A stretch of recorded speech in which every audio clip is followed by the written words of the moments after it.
said only me get ice cream.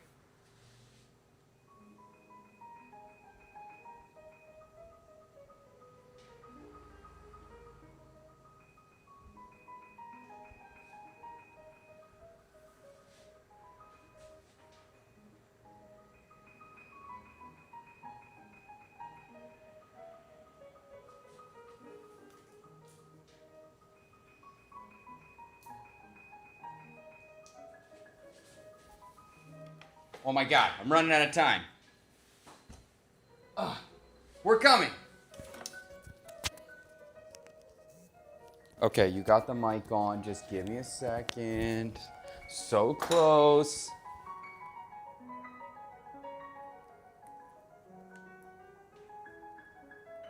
Where'd you go, dude? Oh, yeah. Okay, we're there. Hello. Hold on, I lost my screen. Rosa, what are you doing, bro? You can't do that to me.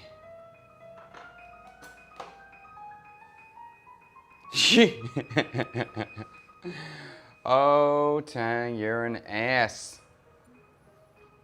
Oh, I'm trying so hard. You see me now. It's starting. Don't you talk about this boring stream crap. Here we go.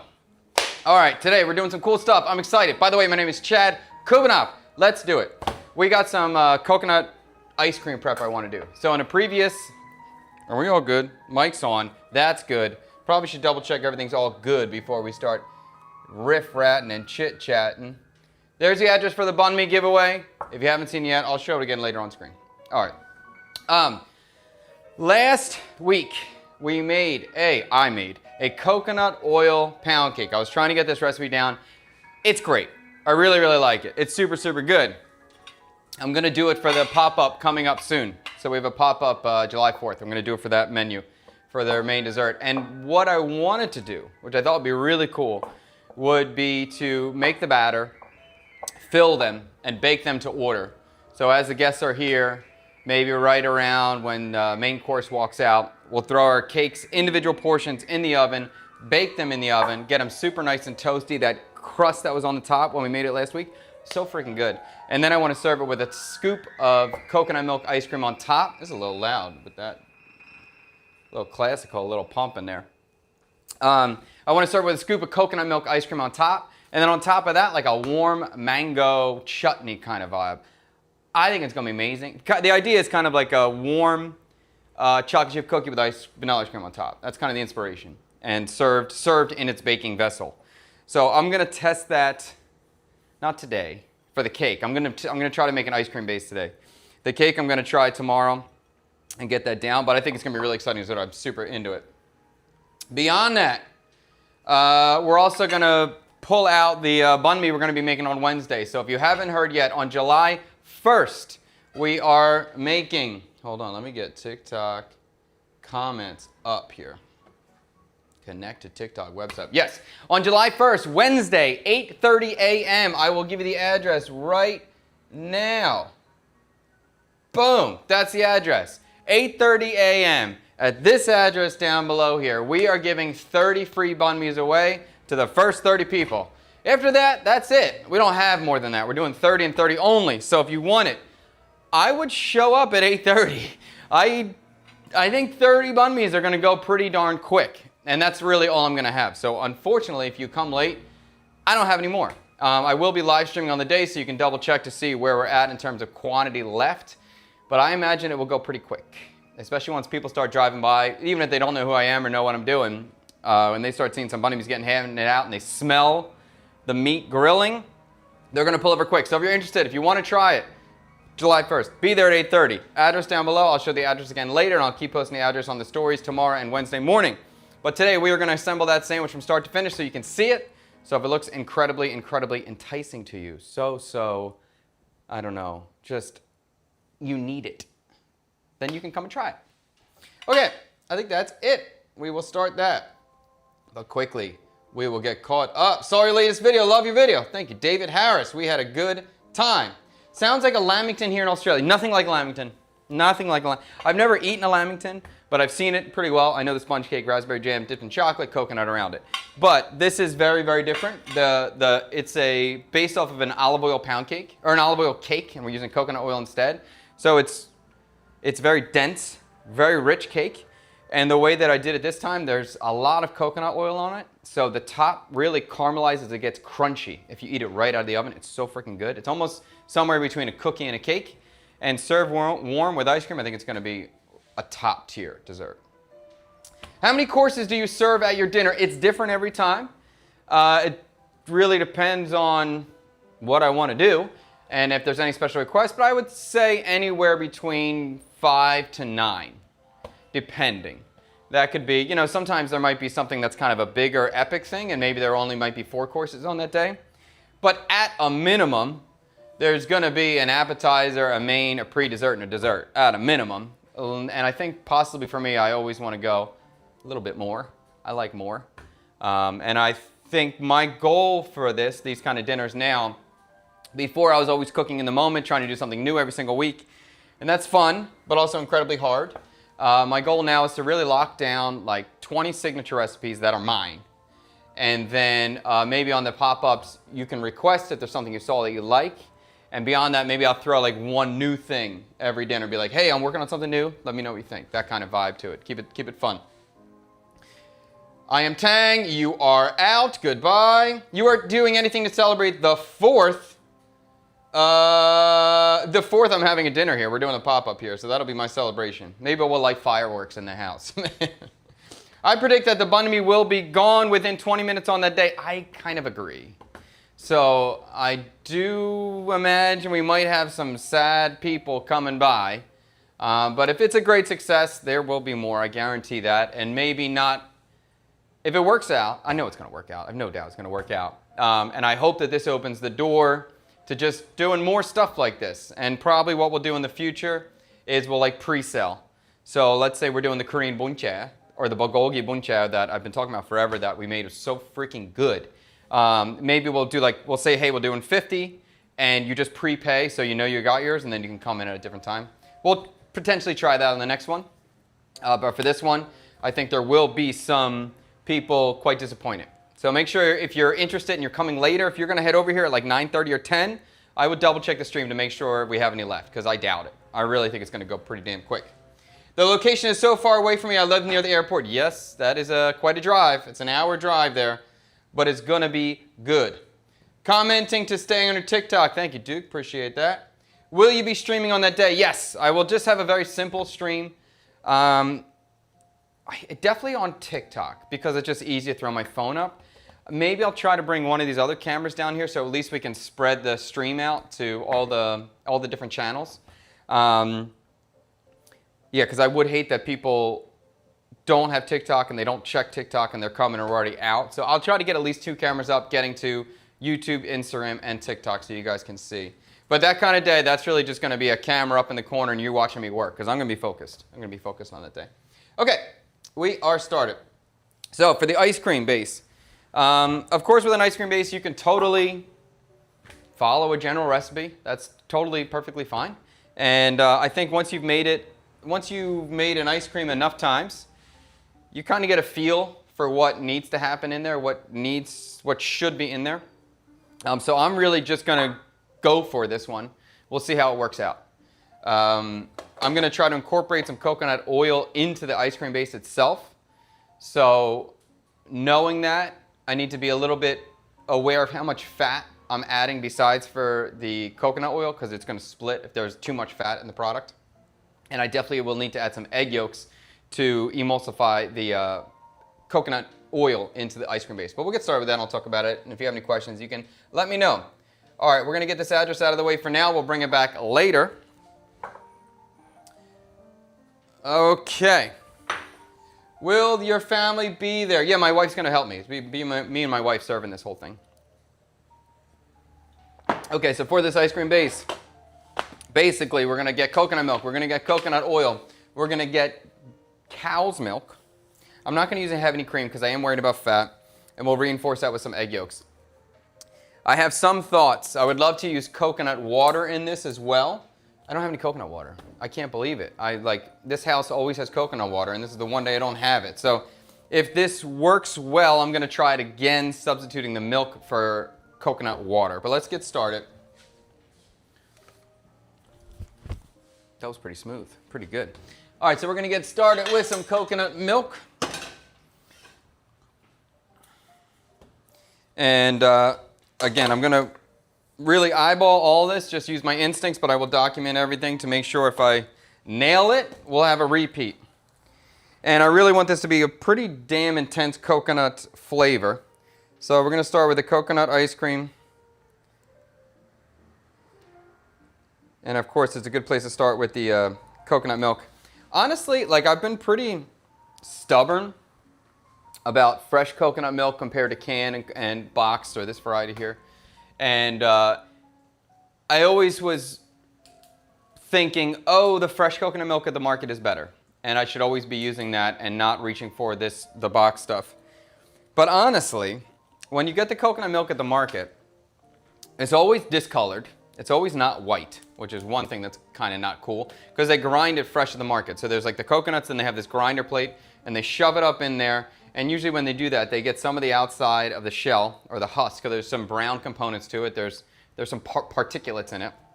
They also add water, because they kind of push the coconut meat down through their grinder, and they use water to make sure they get it all out. So the product is never as rich and creamy as this. If you want it to be, you have to kind of reduce it down. And then the other thing is the fresh coconut milk spoils so quickly. It spoils incredibly fast. It spoils faster than anything else I've ever worked with.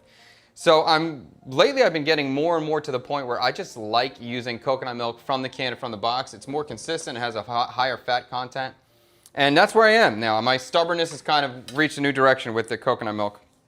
This brand I've never tried before, but we'll try it today. This seems kind of light. This seems very light. What the heck is this? This is super, super thin coconut milk. That's not happy for me. Because I'm looking at 100 grams has 18 grams of fat. Let me see my other brand that I usually use. Usually I use this Mom's Cook. This one right here. This one I am comfortable with, this thickness. And this is 100 milliliters. Has 13 grams of fat. Interesting. This has more fat. Okay. I'm assuming that this one has a thickener in it then. All right, let's move forward with this. Surprising to me. All right. I'm going to make a very small batch of coconut. This is going to be a coconut milk ice cream, rather. Very small batch because it's just a tester.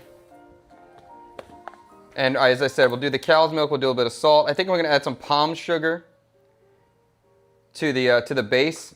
And maybe I should use Sweetened's milk. Sweetened's milk is pretty good. All right, let's get some milk in here. So basically, I think I'm going to go equal parts coconut milk and cow's milk.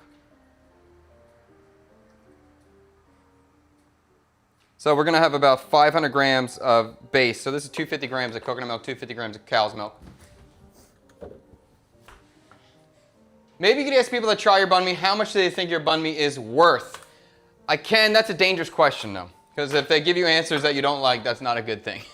So I think the big thing is to get people addicted, and then they pay whatever the price is if they're addicted.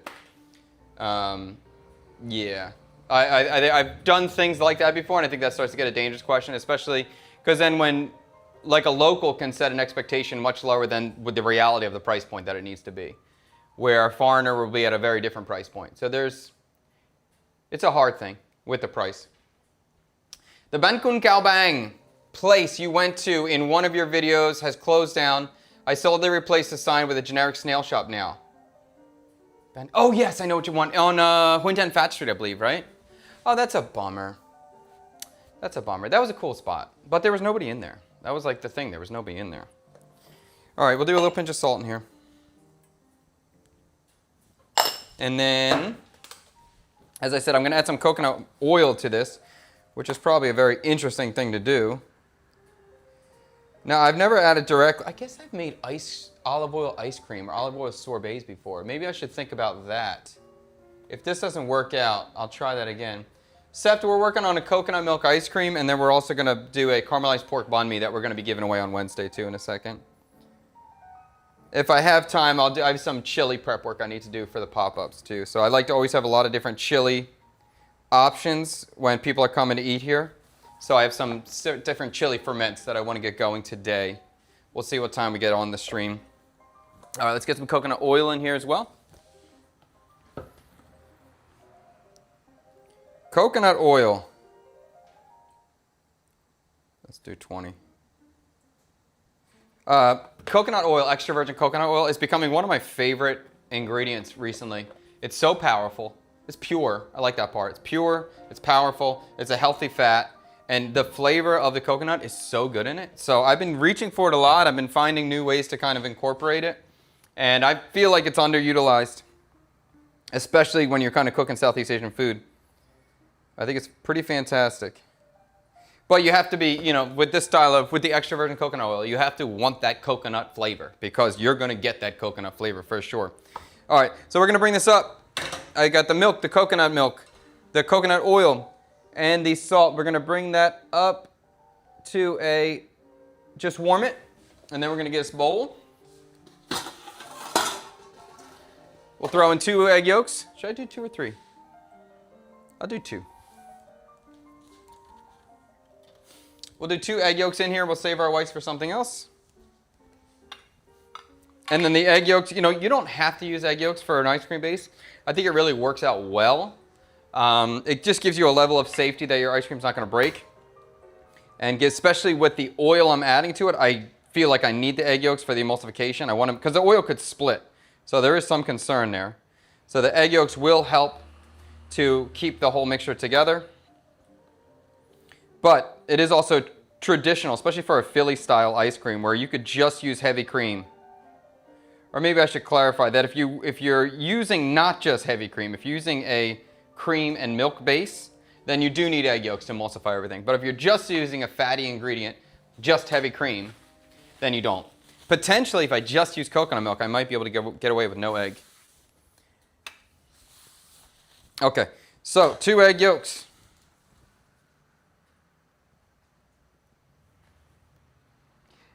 And all of the recipes that we work on all the time will be available. If you want to become a member on Patreon or YouTube, you'll get all the recipes. They're not up there yet. We're working on it. My wife's going to be the one uploading all the recipes. So we just need to get in the routine. I got to show her how to do it. Won't be in Ho Chi Minh City until September, so hopefully you do another banh mi pop-up then. I would definitely check. I think it's likely. Honestly, I think it's likely. Okay, so 2 yolks going in, sugar. I'm just eyeballing. I'm going to say about 60 grams. No. Let's go 40. This is kind of the cool part. When you cook enough, when you've done this enough, where you can start just like looking at it and seeing what it's going to need, that's a very exciting place to be. It takes a while to get there, but it's a very good feeling when you can start doing it. All right. And then I'm going to add some palm sugar as well, besides for the white sugar. I really like you know what though? If I do the palm sugar, it's going to change the color of it. Let me do sweet condensed milk instead. We'll keep it nice.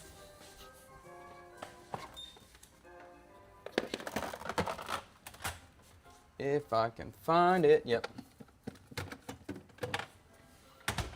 And this will actually help with the emulsification too. Yeah, so if I added the palm sugar, I would have had a brown or ice cream base. I'd like to keep it pure white if I can. I think it's going to be visually more striking for the presentation. And if you're just tuning in, we're making this for a coconut pound cake that I worked on last week that we're going to use as a dessert course. All right, so we're going to start there. And that's going to be about 40 grams. Yeah.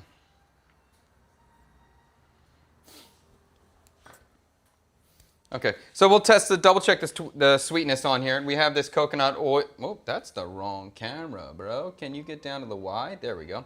And we got the coconut milk warming up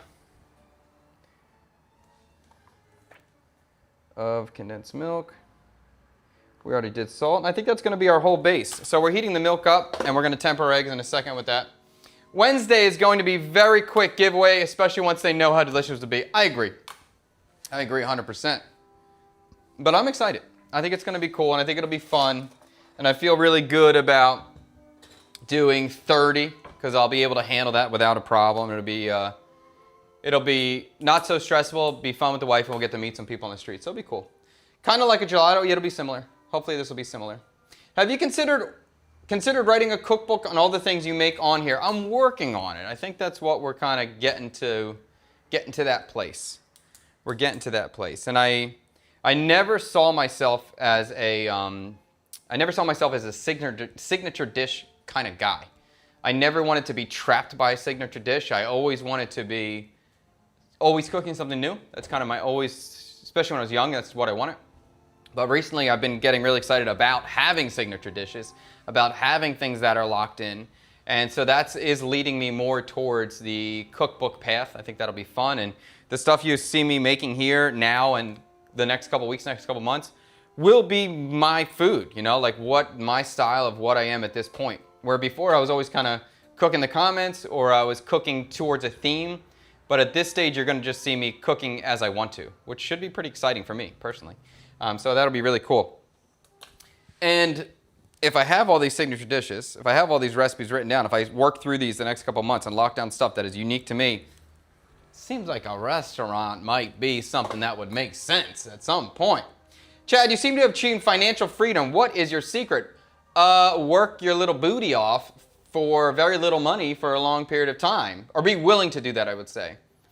I want to be careful about words. Like I don't want to impregnate into my head or your head that the only way to make a lot of money or to get financial freedom is to work really hard. That is one way to do it. But I also want to keep it open to the universe that anything could happen.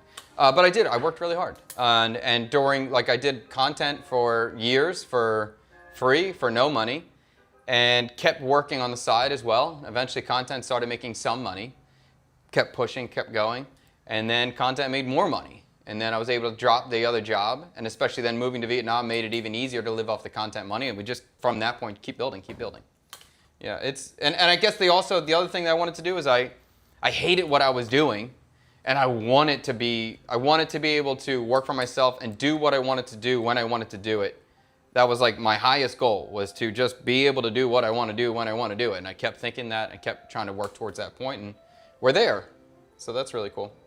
What kind of pan are you going to bake in this time? You were really excited about the top layer being crunchy last time. Yes, I was looking. For cast iron pans yesterday. I want to find something that's a shallow pan that's probably about, right around this wide, but I'd like it to be shallow. And even cast iron would be ideal, or like a wok shape. I'm going to bake it in this for a trial to see it. And I'm going to continue to look for the pan that I want to source. But I would love to find a little cast iron pan about that big that I can bake in and serve to the guest so it's hot as they eat it, and we'll put the ice cream on top. I'm still looking. I was out driving around yesterday. I couldn't find anything, and I'm going to wait until I find the right spot. Let's mix this up. Okay. And my coconut milk has heated up on the stove. Okay. If you've never done this before, we are just tempering the egg. So basically what we're doing is adding a hot liquid to a cold egg, and we're going to try not to cook it. And when I say try not to, I mean we're not going to cook it. Let me get both of them. Why not? I use both beaters. So the first thing we want to do is mix up the eggs with the sugar. So we'll do that now.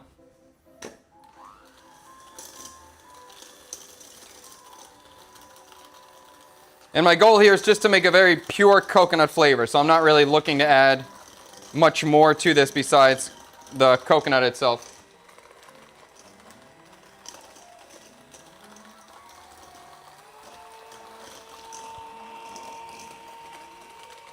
Today we're cooking TED Talk. I'm just getting ready for my TED Talk in 3 years.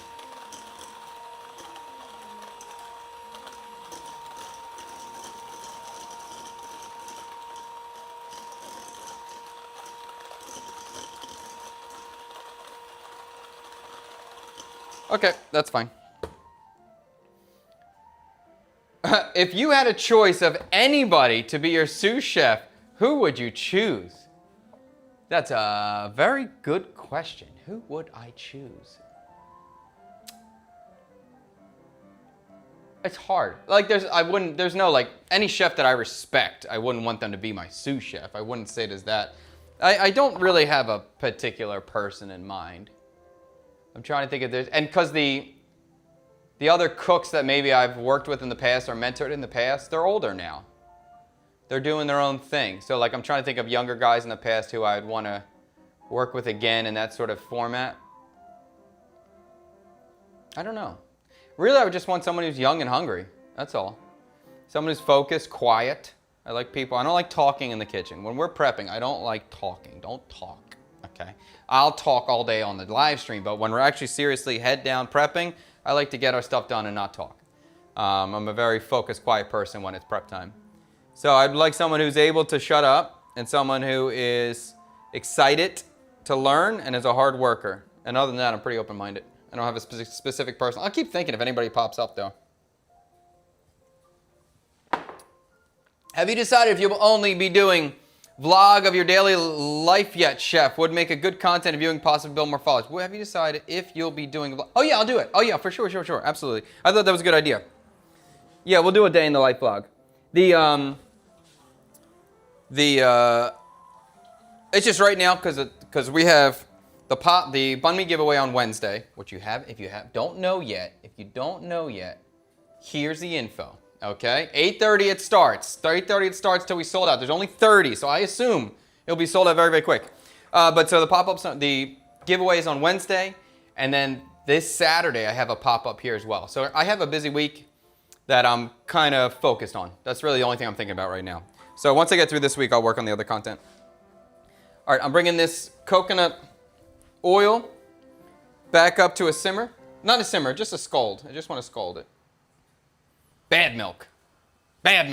Sorry. And I want to just see a little bit of bubbles. I'm seeing some bubbles. I don't need it to boil. That looks good. And now what we're going to do is slowly add the milk to the egg mixture. And by that I mean, first we'll just add a couple drops and bring that in. This is just like you would make a hollandaise, where you're slowly adding a hot liquid or a hot product into a room temperature or a cold egg. And we just do this in slow stages so we do not scramble the egg. So I added a little bit, I'll add a little bit more, mix this in. Add a little bit more, mix this in. As I'm doing this right now, I'm just kind of going to change my mind here for 1 second. I'm seeing something. I'm getting a little bit nervous. I saw the amount of oil in there, the splitting. I'm thinking about it. I'm just going to add a little bit of cornstarch. I know that cornstarch is going to help thicken the product. I know cornstarch is going to help hold it together. Another thing to stabilize or emulsify the oil into our product. Cornstarch, excuse me. Cornstarch will also give us a chewy texture. So like almost like a Turkish ice cream, that kind of vibe. And it should slow down the melt of the ice cream on the plate. So I think a little bit is going to be probably a good idea right now. And I'm talking about like probably a teaspoon. Let me get my little measurement unit. And I'm going to add that to the egg right now because obviously, well, I don't know if you know or not, but cornstarch you need to go into a cold liquid, not a hot liquid. So my egg's still cool at this moment. All right, so that seems about good. It's about a teaspoon, and that's 4 grams. And I think this might actually be a really intelligent thing to do right now. It might save the ice cream, honestly. 4-gram cornstarch. Trying to add straight an oil to an ice cream base is not a common thing.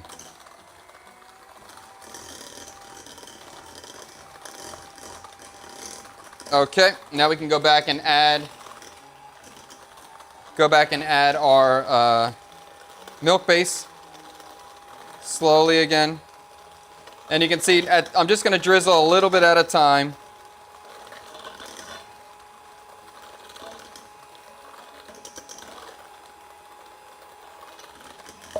Once I've added a decent amount, I can be a little bit more confident with how much I'm adding and add more at a time. So you saw first I was just doing tiny, tiny little dabs. And now I can go bigger dumps on this. All right, we'll add all that in there.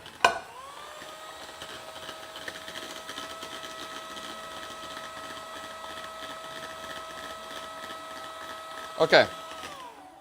Now this liquid's gonna go back inside the pot.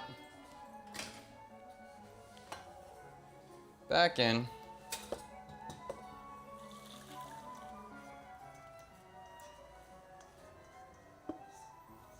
I know the egg yolk is not cooked at this point.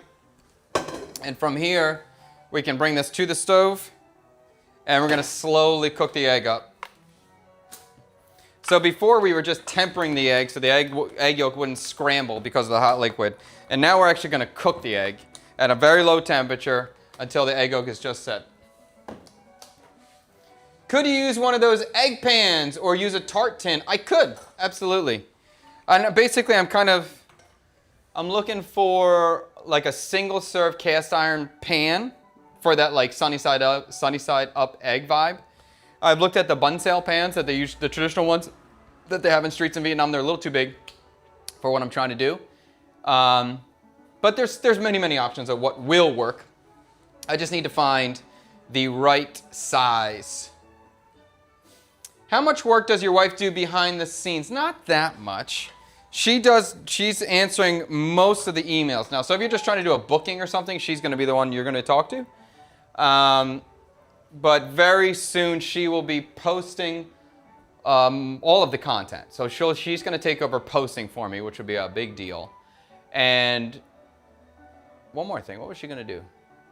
Oh, the posting, and then she's going to upload all the recipes. She's going to upload all the recipes to the different membership channels. So that'll be a big help. And we just started talking about she's going to be the server for when we do pop-ups as well. We'll see how that works out. I think she's going to like it. She's great. She's a great server. She's like, customer service is her biggest skill. So I think she's going to love that. And since it's in our house, it makes it so much more flexible for us. I think I might be blocked. Who knows? But maybe I said something wrong. I wish I knew, but sorry. GI on your banh mi journey. Laura, I don't know what you talking about. BT Murphy, I don't ignore any comment. When did Laura say anything that I missed? Sorry, Laura. I don't see any comment besides for what you just said. All right. If I'm ignoring a comment, it's not coming up. You know, like, it's not like the chat's flowing that much where I'm missing.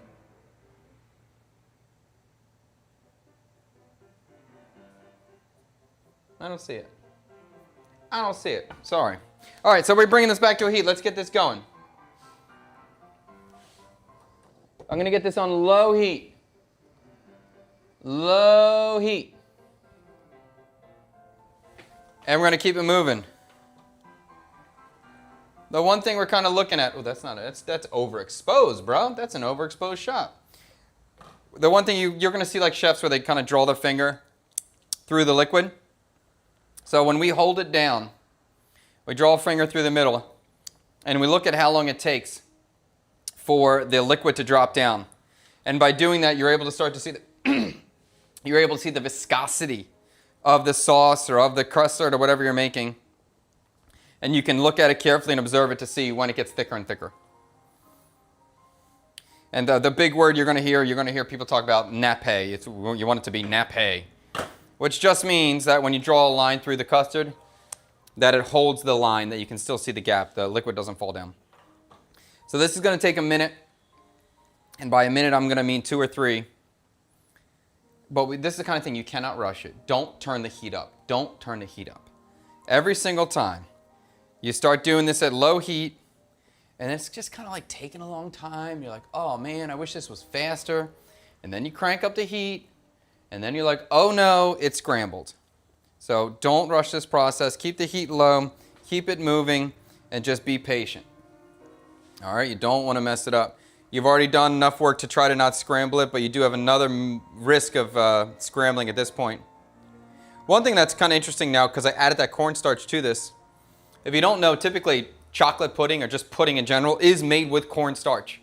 Or pastry cream is another thing, made with cornstarch. And the cornstarch does something to the egg yolk where you can actually begin to boil the custard with the egg yolk in there, and there's like a safety net where it doesn't scramble. I'm not trying that. I don't know if I have enough cornstarch to protect the egg in this situation. I probably do, but I'm not going to risk it. So we're going to take our time real slow. Keep it going. Sammy, what's up, man? Thank you. Appreciate it. Will the kids be helping on Wednesday? I think they'll be outside, honestly, because I don't know how they're not going to be. They're going to be excited. I'm not getting their help. I'm not asking for their help. We'll see. I'm sure they'll be running around. But if we do this on a more consistent basis, or another day maybe, I know the kids wanted to open a lemonade stand. So I might have them, I might do my own thing and let them set up a lemonade stand. If somebody wants a drink, they can buy from them. That will be something cool. We're not going to do that this Wednesday, though. This Wednesday, we're just going to have bottles of water. If people need a drink, we'll give them a bottle of water. All right, so I'm going to keep mixing this. I can tell it's getting hot. I can see the steam coming off of it. Not yet. But if you can see the steam. So anytime I'm seeing steam, I know it's getting hotter. I'm a little nervous. So we got to be careful about that. I like the color. The color's okay. Those 2 egg yolks still gave me a nice color to it. And I'm just going to keep moving it, looking at it carefully, making sure I'm stirring all parts of this. Chad never ignores comments because he's a very honest man who isn't afraid to answer questions. 100%. 100%. I actually like hard questions. I think hard questions are the fun ones. And actually, I like asshole questions, too. Those are fun, too. Get me laughing. I don't mind a good troll every once in a while as long as they're funny. If you're going to be a troll, be funny. Hey, chef, when you drop an ice cube on the floor, do you pick it up and throw it in the sink, or do you just kick it under the fridge? It depends how close it is to the fridge. If it's close to the fridge, it's going under the fridge. If it's not close to the fridge, I'm not going to be kicking across the whole room. I'll pick it up, fine. But that fridge has eaten many of ice cubes. Very good question. Well said. And it is. Anyone that doesn't kick it under the fridge is a lunatic. Okay. I'm going to keep going here. My bubbles are chilling down. The steam is arising. Drawing. Still has a little time. Sweetness, we should probably just be tasting the sweetness level. I think the sweetness level is already on point. What's up, Ryan? Good morning. See, the sweetness is on point. It's really good. And you saw me just eyeballing that crap. That's pretty damn great. The one thing you want to be aware of when you're making an ice cream base or anything served cold or especially frozen, when you eat a frozen item, your taste buds numb down. So however sweet this tastes, it will be less sweet when you eat it frozen. So you want to think about that. If you want it to be, I know that this is, right now this is a tiny bit sweet. And when I freeze it, it will be less sweet than that. So I have to think, am I okay with that? Yes, I'm okay with that, because it's going to be on top of this cake thing that's already rich. And I'm probably going to put a warm mango compote or warm mango jam on top of it, so that'll be sweet as well. So I really don't need this to be sweet.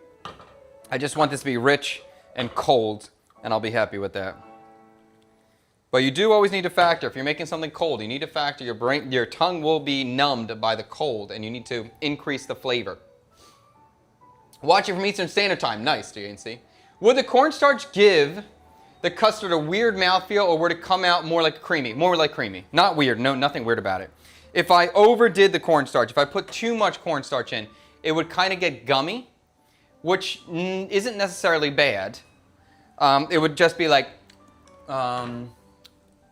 would that be like? You'd have to it'd just be really thick. If I really, really, really kicked up the cornstarch and purposefully overdid it, then I can make it really chewy. But no, the amount that I put in there is not going to affect texture. It might give it just a little bit of pull when you're biting on it, just something kind of to bite on, but not in a bad way. I think, I'm trying to remember what they use for Turkish ice cream. I believe it's if it's konjac flour, that's not it. It's some kind of flour they use, but it's similar to cornstarch. All right, so this is close. And again, this is the kind of thing, I cannot rush it, even though if I want to just kind of move forward, but I can't. I got to see that steam, and I don't want to scramble the eggs. You know, in my youth as a young cook, I've scrambled so many of these because of impatience or lack of focus. But I can see how this is getting much hotter. The steam is really coming out of it now. But we're not boiling yet. And I don't want to see a boil. If we're boiling, we got a problem. I don't want to see that. And I guess in this particular situation, when this will be an ice cream base, it's not going to be served as a sauce. It's going to be served as an ice cream. It would be better to undercook it than overcook it. So I would lean towards the under if you're trying to make something like this and you're getting nervous and you're unsure if it's ready or not. Pull it off then. And for me, this is a little bit probably low on the egg yolk ratio, but because I have that coconut oil in there and the cornstarch, I think we're going to be perfectly fine. The more egg yolks you add, the more stabilized it is, the stronger the ice cream base will be when you freeze it. If Chad isn't answering your questions, it just means he hasn't seen your comments because Tang is messing around with the stream. What if Tang was doing that in the morning? What if he's just at his house, signing in online, and screwing it all up? I don't think so. Right now, it's all good. But Tang will be there on Wednesday, so if you want to meet him, you can meet him. He's a cool dude. But he'll be on Wednesday, he'll have his camera, and he'll be shooting everybody trying all the banh mi. Do we know what's getting banh mi'd? Yes, it's a caramelized pork. We're going to do it very soon. Once this ice cream base is done, we'll pull this off. We'll start making the sandwich. Ryan, we're making a coconut ice cream and a caramelized pork banh mi in a second. Would a double boiler give you more leniency, or do you still have a good risk of scramble? The double boiler will give you much more leniency, but it will take longer. Probably take twice as long. It's definitely a good idea. If you're busy, let's say you got multiple pots working at the same time, you got a big prep day, then a double boiler is not a bad idea. Definitely not going to hurt it.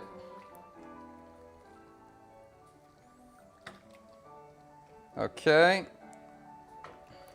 It looks good. I really do. The flavor is pretty great.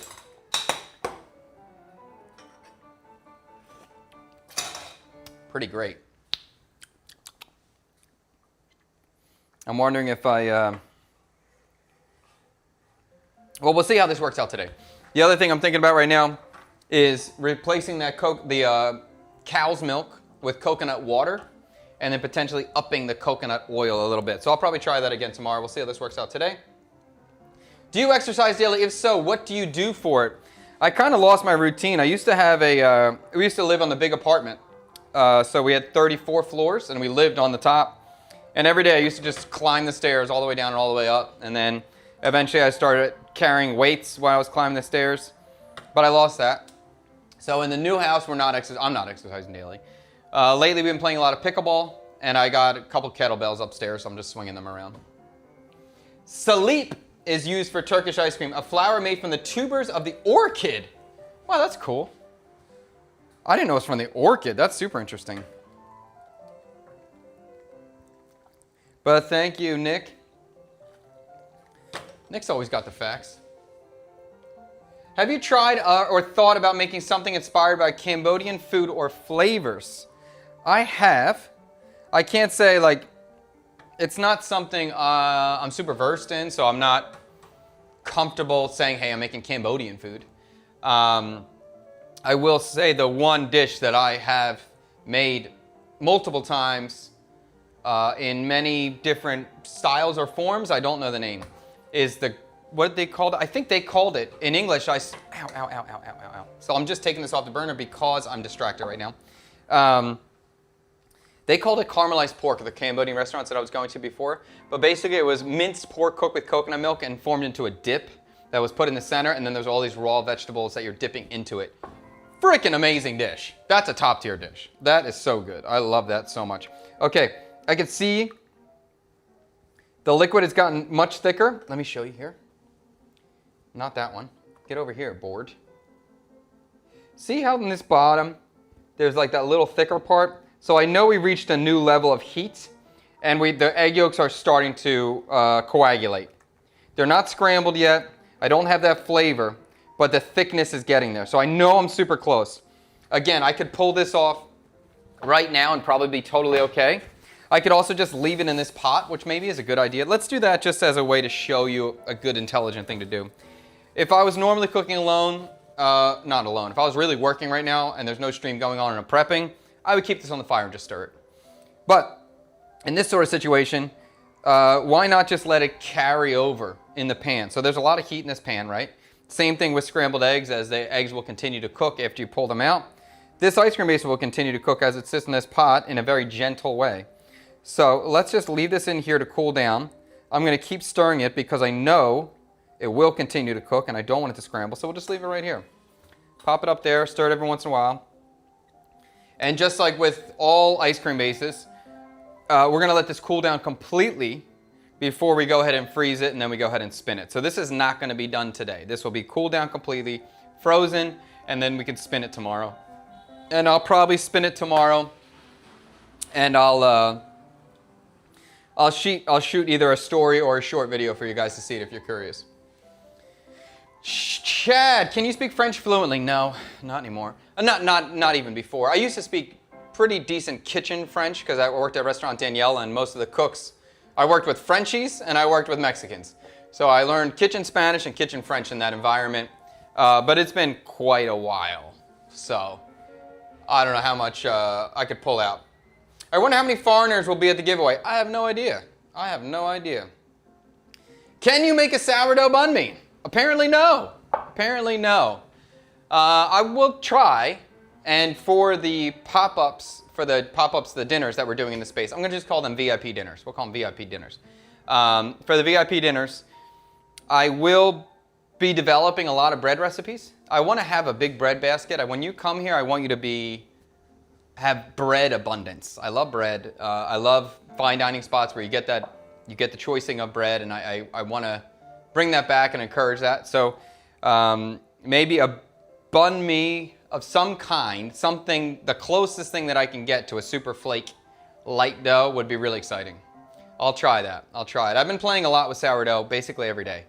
How would I say it? I do gram things out, but I'm not super strict on all the structure. I want to just feel the dough and start to understand it over the days, over the weeks, over the years. So I'm getting better with the dough. I can feel it. I understand more and more. I know what a high hydration dough and a low hydration dough feels like in my hands. I know what dough feels like when I'm adding fat or I'm adding fruit puree or things like that. So I think I could probably get pretty good. And I'll try to incorporate some sort of banh mi or something close to a banh mi for the VIP dinners. That'd be awesome. High-tech stream setup. Yeah, we got a lot of stuff going on. And it's getting more intense. It's getting more intense, and Tang and I are working on a new show. It's not going to be ready for weeks. It's going to be weeks before we're ready. I don't want to rush it. I'm very happy with what's going on right now. We're going to take our time, and we're not going to launch it until we're ready to do it. But that's going to be a more intense live show, and that'll be the stream setup's going to get even more challenging. Adrian, my boyfriend is a huge fan. Can you please say hi, Brenny Lloyd? Hi, Brenny Lloyd. Thank you for watching. I'm so glad you like it. A rare dessert. Let's go. Absolutely. Let's go. Heard that. Good morning, baby panda. I want Chaya with 10 colors. That's a fun idea. There's a spot I know that has Chaya with 7 colors, but a 10-color Chaya is kind of a unique thing.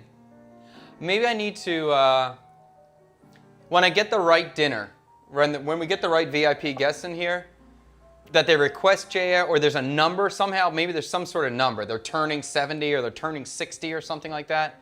Then we could do maybe 6 colors, 7 colors, some color depending on, if we can find a number that works for the dinner, we can do it that way. I made Chaya in the past for the pop-ups, and it was good. I made a chocolate Chaya one day that people loved. So I like Chaya. I like making unique kinds of Chaya. I think that's an interesting thing to serve. So I'm down with that. Make a mala peanut brittle. That sounds like a great idea. That sounds good. Pakatis. Cambodian minced pork dip. That's a hard word to pronounce. Katis. Pakatis. Wow, hard.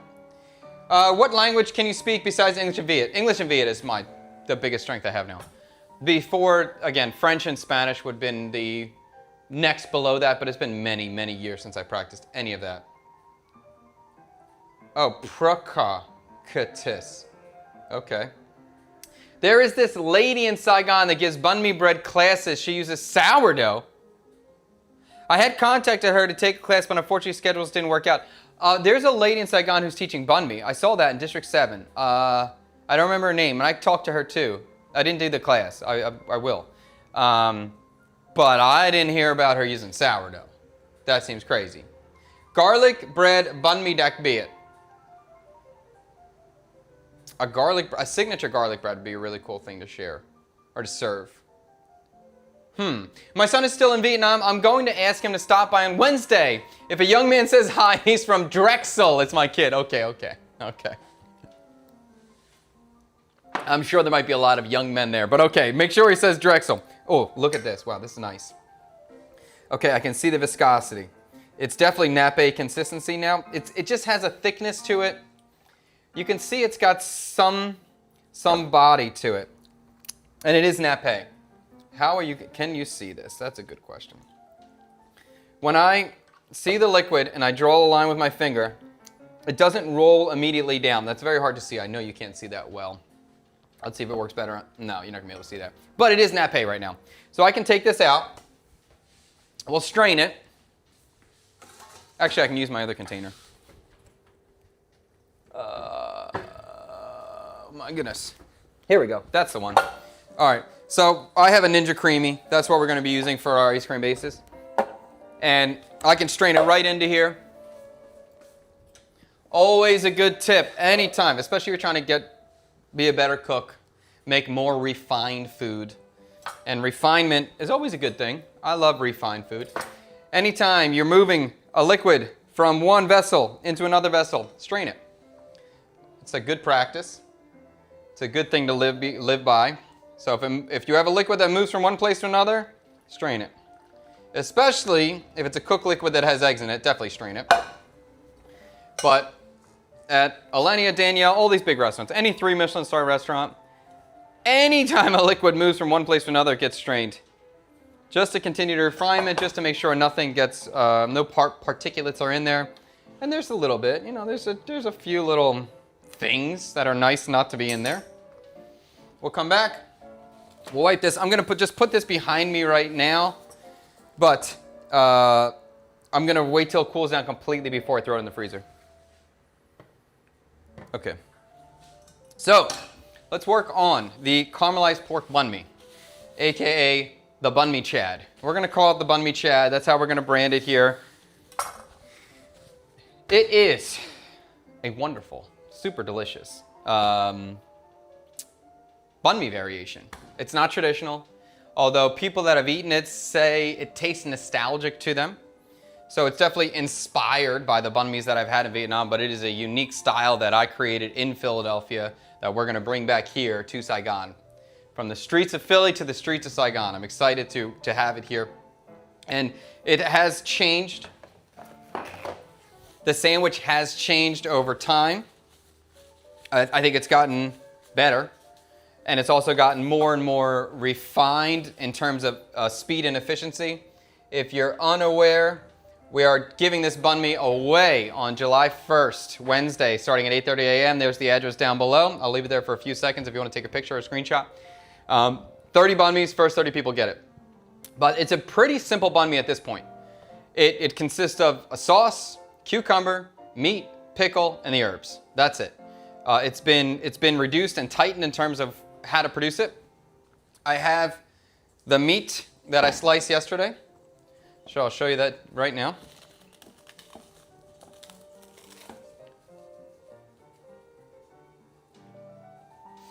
So this is let me get a tongue, yeah. This is pork butt that's been marinated overnight. Has to be marinated overnight. It's part of it. Has to be marinated overnight. This has been marinated in a very strong marinade that I'm going to keep secret. And it has, I'll just tell you, it has fish sauce. It's based in fish sauce. It's quite powerful in flavor, and it's something I think is special. I think the marinade is pretty incredible. It's one of the better things I've made, and it's definitely what makes the pork and the marinade is what makes this banh mi stand out. Everything else is there to support it, but the pork and the marinade, hold on. The pork and the marinade is the main characteristic of this that makes it so darn awesome. All right, so the pork's been marinated, all ready to go. Besides for the pork, we have a pickled carrot, pickled daikon radish, the typical style that we would make. So we're gonna do a quick one right now. If I can, there we go.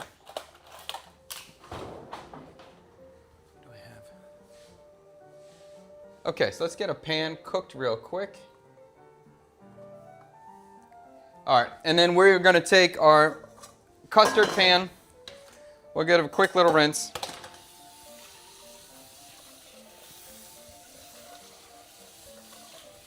And we'll make our pickling liquid for this. So we're gonna do a pickling liquid of rice vinegar, sugar, and water. Very, very simple.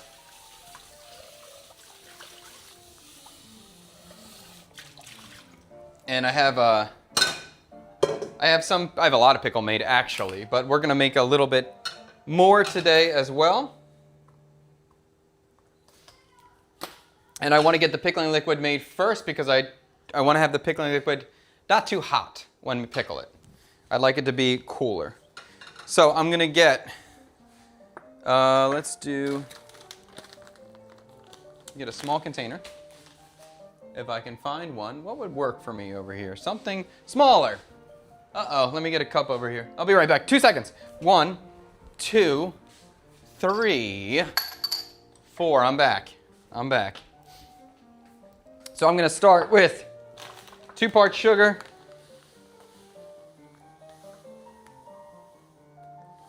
in my container, in my pot.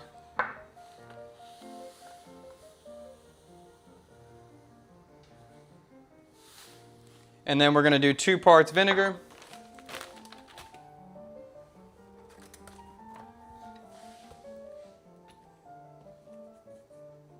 Screw traditional, I'm still waiting to see that Philly steak banh mi. Listen, one step at a time, one step at a time. I've made a couple steak banh mi's before. The bread is an issue. You gotta get special bread that can hold up to the steak. All right, 1 vinegar, and then we'll do a 2nd vinegar over here. Okay, bring this to a boil. A little bit of salt, pinch of salt. And then in the meantime, we're gonna get some water. And I'm gonna do 3 parts water. This is filtered water, so this doesn't have to be boiled in any way.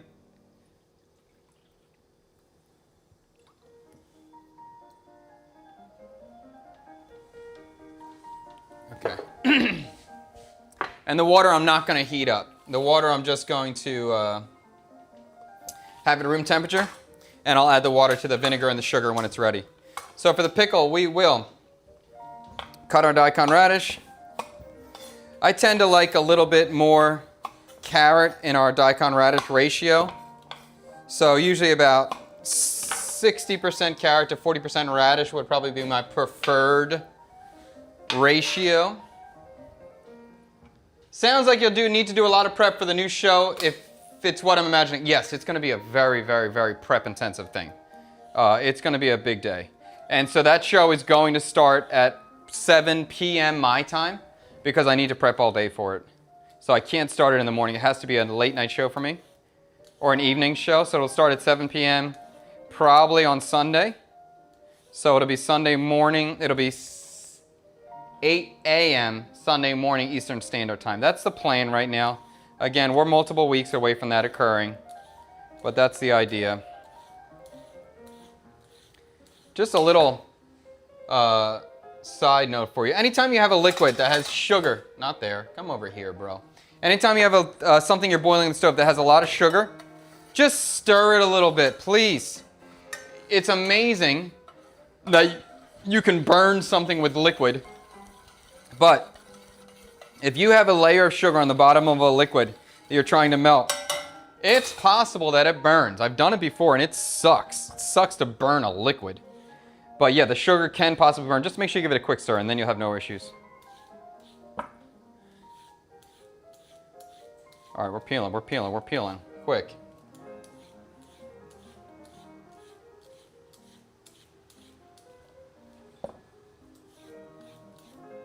By the way, one day I beat Chef Grant Achatz from Millennia at a peeling contest, a speed peeling contest. I don't remember what I was peeling. Oh, it was carrots. It was carrots.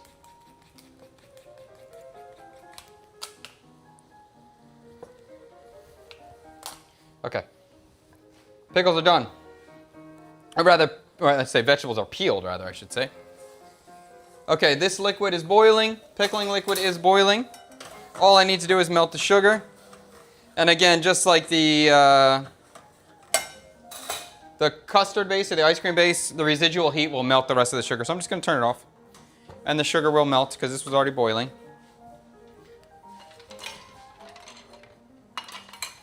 Oh, I have this already. Oh, this was, I didn't realize I had one of these. This was the other thing I was going to bake the little cake inside of. The coconut cake. So I thought I could bake it in here too. Put an scoop of ice cream on top, the mango on top of this, and serve this to people. That would be cool. Oh, fantastic. I'll try this. Oh, badass. Okay, cool. So exciting. All right, we're going to cut this up. Let's get a mandolin going. What up, Abby? How you doing? Can you make fish sauce ice cream? Absolutely. Absolutely. And it's good. I like it a lot. I like fish sauce ice cream. I really like fish sauce in a lot of different situations in savory courses. If you want to check it out, we just posted a video last night on the vlog channel for like a little date night video. We got invited out to a restaurant called Moy. And they had a flan for dessert with a fish sauce caramel on top. It was fantastic. It was really, really, really excellent. The best flan I've ever had. And the fish sauce really brought a nice savoriness to the dessert. It's pretty fantastic. Highly recommend it. That spot's highly recommended, especially just for that dessert. You can just go get a cocktail and get a dessert and it'll be a great meal. Okay, I'm gonna use a mandolin. We're gonna cut some, maybe I should use my freaking knife. I'll be better with my knife, I'll be faster. Let me close the mandolin though. When is Fred coming back? Kind of miss him. I don't know, he's got a big trip. He's in America for like 8 weeks. I think it's 8 weeks. It'll be a while. He seems to be having a good time. They're doing lots of outdoor activities, so his wife's getting to see America. Hopefully they're gonna love it. Fred's got some interest in potentially moving back to America, so we'll see how it works out for them. All right, I'm cutting these in large matchsticks or a large baton. For the pickle on the banh mi, I tend to like a little bit on the thicker side for some texture. Some people really kind of cut these thin. And when I'm doing this for real downstairs, I have a like a cutter for speed. So, and then everything's consistent too. So that's typically how we would do this. Oh no.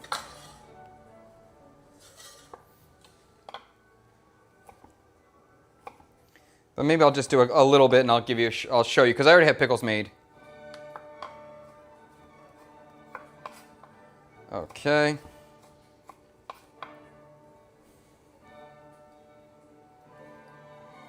Again, going through, finish this one up and I'll cut one daikon and then we'll move on.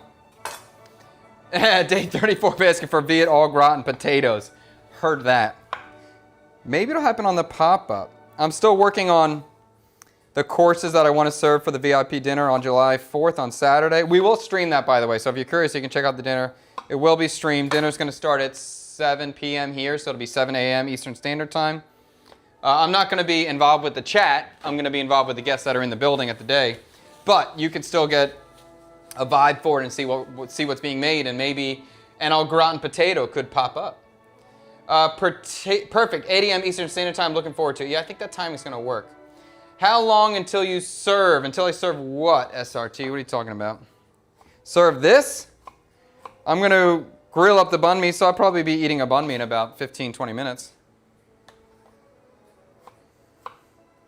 But I don't know what you mean by serve. 7 a.m. No!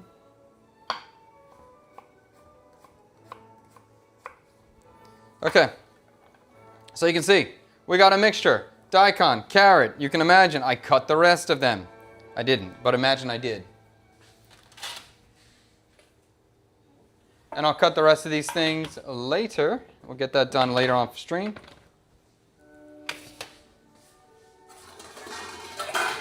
We'll throw this into a bowl.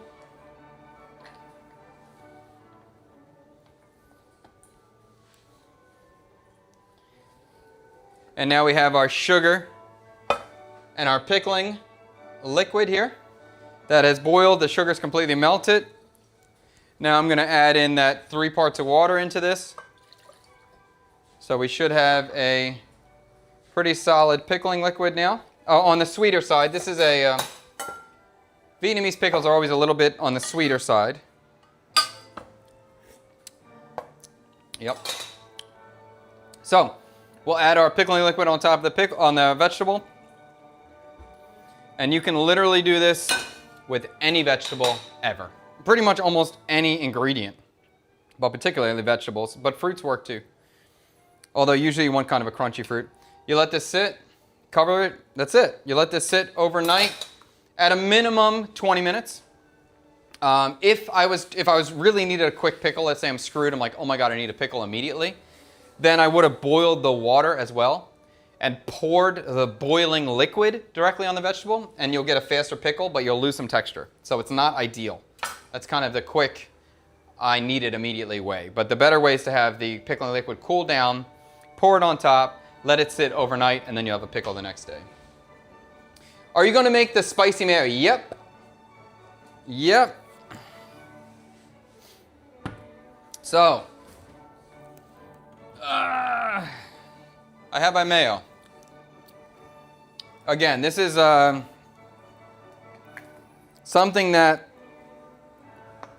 I'm giving away now, but I intend to sell in the future. So I'm keeping some secrets here. I'm keeping my secret on the marinade. I'm keeping my secret on the mayo mixture. So this mayo has already been heavily seasoned. I'll tell you that it's a mayo base.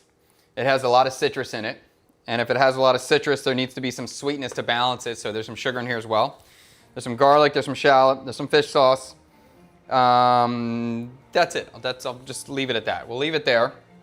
And the way that I do this now, let's taste this and see if the seasoning's on point here. I didn't try this yet. Hello, my little love. How are you? You excited?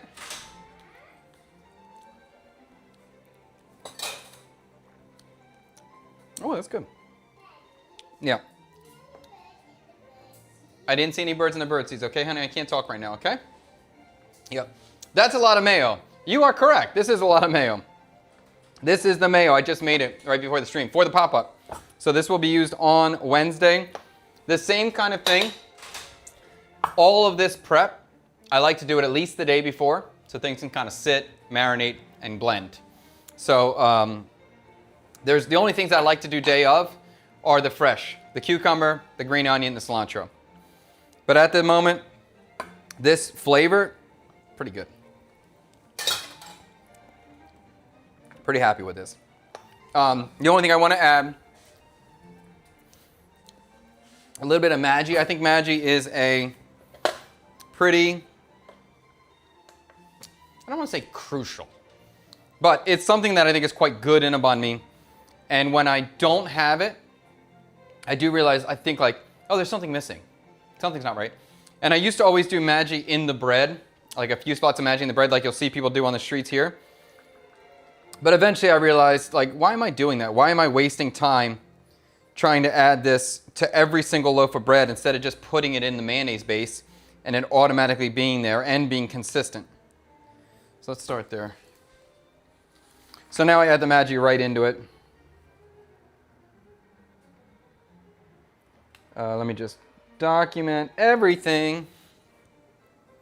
All right, so we'll mix this up. We'll give it another taste and see if we're on point with that. And the idea that I do now, which took me a while to get to, originally we used to slice all the chilies and layer them into the sandwich, which is kind of what everybody does, right? A couple of things I didn't like about that. One, it took too long. And when I'm making a lot of sandwiches, usually by myself, I need to move, Beryl. I don't have time for that kind of crap. And the other thing was I didn't like that it was inconsistent. Sometimes you got a thick chili, you got a bite that blows you out. Sometimes you got a thinner chili, there's no heat. So now what I like to do, ooh, maybe just a little bit more. That's kind of good. Okay. Now what I like to do is I make two different kinds of mayo. I make the original base mayo like this, and then we make a mayo that's really spicy. So when you order it, one side of your bread will be the plain mayo, or the non-spicy mayo, and the other side of your bread will be the spicy mayo. So when they're combined, we should have just a nice heat going on. And then for someone who doesn't want heat, they get double sides with this mayo, and for somebody who wants extra spicy, they get double sides with the extra spicy mayo. So that's kind of the strategy now to make this really fast, and I think it's a great idea. I think it works really well. Okay, so the Maggi's in here, and we are now at 20. Well, we need to make our chili mixture next. And the chili mixture is actually something that I need to work out right now. So we're going to do that together right now, because in America, I would use a blend of habanero and jalapeno. 50% jalapeno, 50% habanero. That was a great mixture for me heat-wise. But here, jalapenos and habaneros are not the chilies I'm getting. That's good. That's really good. I'm going to keep this cold, and we're going to work on this chili mixture.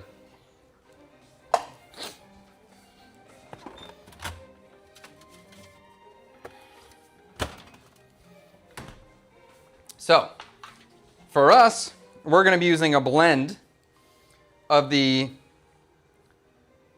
what is this called? Achung? No. Oh, I forget. I'm going to remember in a second. But we're going to use a blend of the Thai chili and of this kind of chili, which is called something. Damn it, I forget. No, achung. I just said achung. I'll think of it. I know what it is.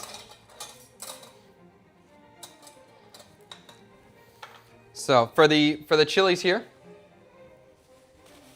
never heard of Maggi. Maggi is basically a soy sauce. It's like a soy sauce that has wheat in it. And soy sauce is almost the same thing. There is a difference. There is a difference. But Maggi, when most of the time we're getting banh mi's on the street, they do put a few spots of this into the bread itself, and they'll put an egg on top or whatever. There's another one from Thailand that is a Maggi that's like a green label in a big bottle, and it's called like Mountain something, I forget. Either one works. If you don't have it, you can put a little mayo, or you can use a little soy, but it is a little different. Assuming you're going to sell just to sell out, how many do you plan on making that day, or how many banh mi that much mayo left? 30. 30. We're making 30. That's how many we're making. Do I have more mayo than I need? Yes. Yes, definitely. That's a shame. Has a unique flavor. Maggi is a liquid concentrate seasoning, by the way. Okay. Wait, what? For dochua.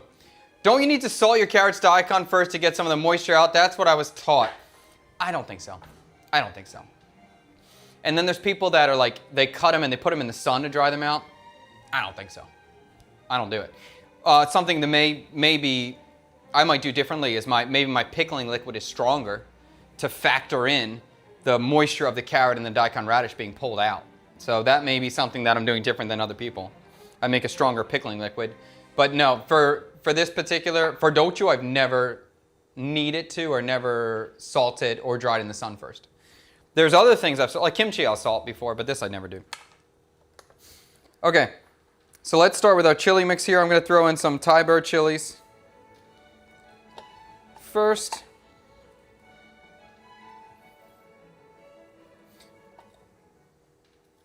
So these bird chilies, they're good. They're not my favorite.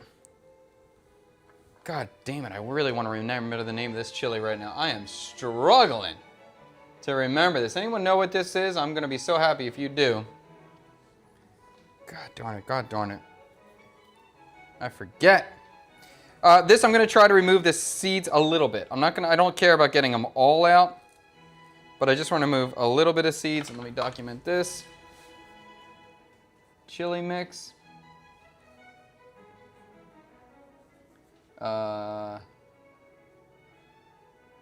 And then we'll see how much we're gonna add to this one.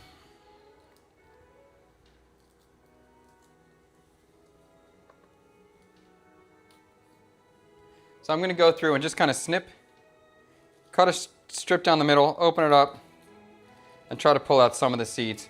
I tend to put a good amount of chili in here, and I'm gonna blend the chili up with the food processor.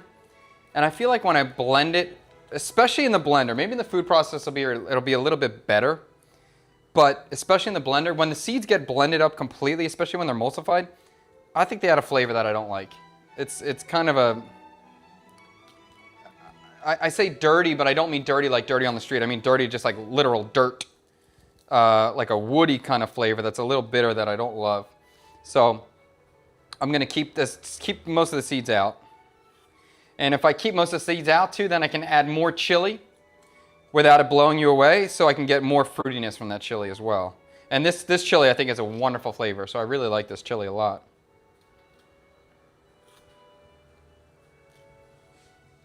That's why I saying habaneros have flavor. The birds are good, but they ain't hobs. Habanero is the best chili out there. It's my favorite chili in the world. Habanero is the #1. The heat level's high, yes, but the flavor is the best flavor. It's the sweetest. This chili is the best I've had in Vietnam in terms of comparable to habanero. Where did my other chilies go? Here we go.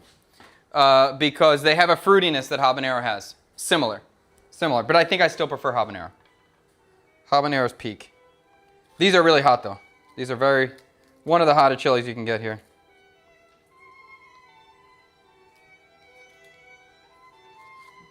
And I'm gonna probably do more chili than I need. Actually, I guess I can just do a small batch, huh? I'm just saying, I think I'm gonna grind more chili than I need because I don't know how much I'm gonna need. And I don't wanna do this twice. And I'll use the leftover chili for something else. Scotch bonnets are also incredible. I haven't worked with Scotch bonnets a lot. I have the impression that they're similar to a habanero. They look similar, but I don't know the flavor profile, the heat level well. I probably only had them once or twice. But I imagine it's good. It's got the same sort of vibes as a habanero, so it's probably in my alley, in my tasting frame. Okay, let's call it a day on this one. We'll measure this out. Okay. I'm probably gonna have to wash my hands again, bro. So this is about 10% Thai bird chili compared to, well, yeah, 100% chili, 10% Thai bird. All right, and that's gonna be a Hondo. Okay.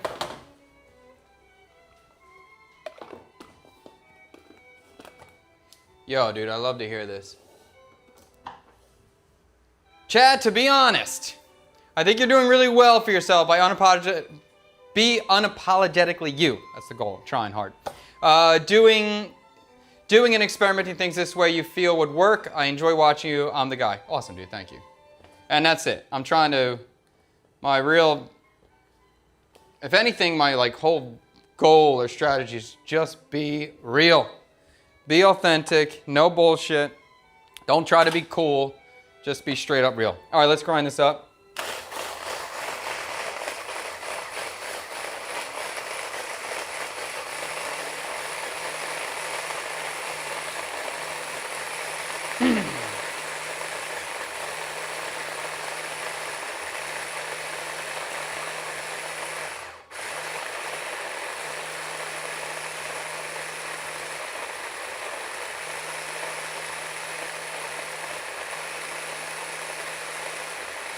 I really want to get this nice and smooth. I want to get this really pureed well so it mixes into the mayonnaise very well. And I could even, oh my God, whoa, I just got a whiff. I I could potentially add a little shot of water or even a little bit of salt. Maybe a little salt's probably a good idea. Just a pinch of salt. Bring out the moisture. Help preserve it too is always good.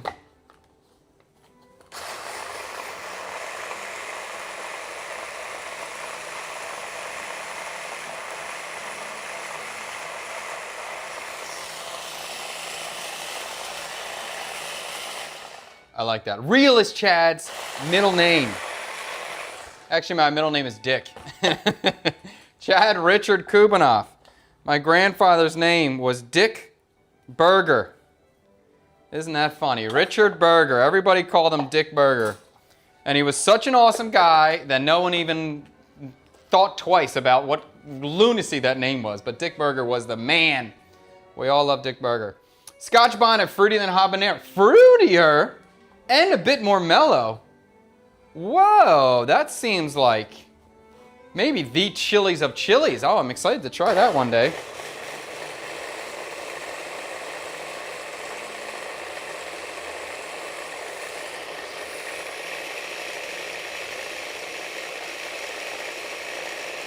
So I can either add I either accept this as chunky as it is, which I would prefer this to be thinner, or smoother rather. Oh my God. But, oh my God, my face.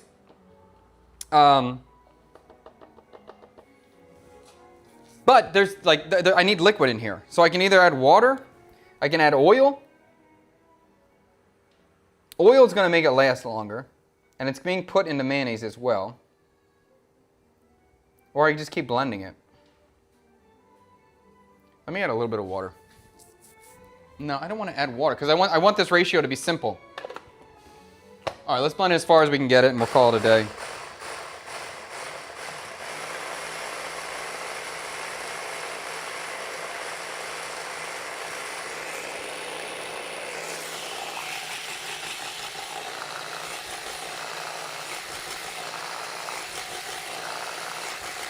All right, let's call it there. We'll do our best with this. Okay. Dated a girl who thought heat tolerance was a personality trait. She was insufferable to eat with. Then she complained how her ass was always burning. I'm definitely getting proud of my heat tolerance, but I don't think I'm terrible to eat with. I'm just going to be suffering by myself. I won't be talking trash on you. Okay. Get this out. Get the mixer out. I should probably get this crazy chili board out of the way because this is going to bite me later, I can tell. If I don't get rid of this thing. Look at this board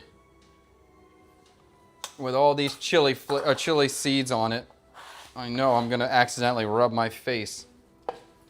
All right, let's get this out of the way. And let's get a wide, wash my hands well so I don't burn my face off later. Okay.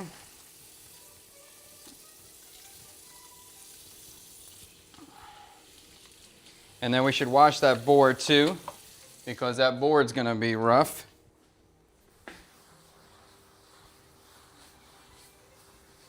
Let's wash this knife as well. Okay. And wash this. Now we shouldn't be dealing with a random pain later. I've had quite a few chili oil hitting the wrong part of my body in my life to remember this lesson more than once. I do not want to get surprised later when I go to the bathroom or rub my face. Okay, we should be good. All right, let's make our spicy mayo. And part of the reason why I have so much mayo is the mayo I bought in these like 1 kilo containers. And 1 kilo was going to be tight on terms of making it. Oh, that's so funny. Dick Burger, that's the name of your new restaurant. That's really funny. I would love that too. I love my grandfather. He passed away already, but he was like the guy. If I looked up to anybody, he was the guy I looked up to. I love Dick Burger. He was a great guy. But that really funny name. Really funny name. Anyway. I forget what I was saying. Oh, the mayo came in 1 kilo container. So one was too small, so I had to use 2, so I opened up 2. But it ain't no big deal. We'll go through it. All right, let's get this measured out. Let's figure out what our spicy ratio is going to be. So let's just start with, let's say, we'll start with like a 500 gram portion.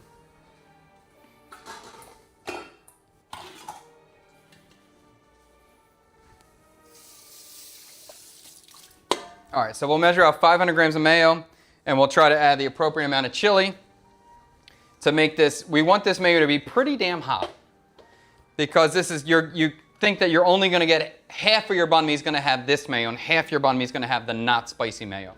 So when they come together, you should get a slightly spicy banh mi. That's the idea. Tear that, mix that. All right, let's go. 500 grams.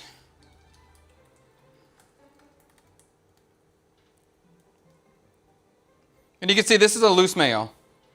I want it to spread easily. And it has a lot of stuff besides mayo inside. So there's liquid, there's sugar, all that stuff thins it out. 500 grams.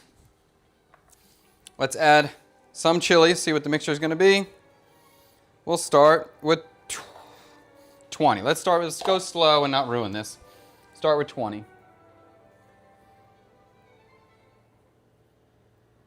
Okay. Mix this up. Taste it, blow our face off, try again. Chad, is it true you ordered a dark night cocktail? Tell them I want my royalty. I did. They suggested it, and it was good. Dark night, you've done well for yourself. I'm the guy who asked I'm the guy who asked for you to should out that I love my wife on your last stream. I got cut off on the last message due to character limit. Oh, heard that. Got you. Think oil so it gets better with your emulsion. Okay. Dick Burger. Oh, you're talking about the chili. Yes, I thought about that as well. Yes, that was not a bad idea. But I really just didn't want to add anything to the chili mixture to mess up the ratio. I want to keep the ratio super simple right now. So now I just know there's chili in here, and all I'm adding is chili and a little pinch of salt. Love the new date night video. Thank you, Noshing. That name certainly scared off some customers. I worked with a dude named Harry Johnson. I actually went of HS with a kid named Phuc Dam. Yes. Vietnamese has some very challenging names and challenging words for English language. Yeah, there's a girl, a common name is Dung, D-U-N-G, which is just dung, you know? So Vietnamese does not always work well for English speakers, unfortunately, and it's just, the jokes are too easy, and I'm sure people just get freaking tired of the same damn joke all the time. Chad, you should do a Philly cheesesteak banh mi next video, or next. 2 things about that. I would need to get a big griddle. That would be one thing, which is not, it's not a no, but I would have to get a big griddle, so there's a cost investment for that style. And we would need to really do some time or potentially make it ourselves to find the appropriate bread for that. Because a traditional banh mi does not work for a cheesesteak. It just doesn't hold up. It breaks down always. It's not bad if you eat it immediately, like immediately.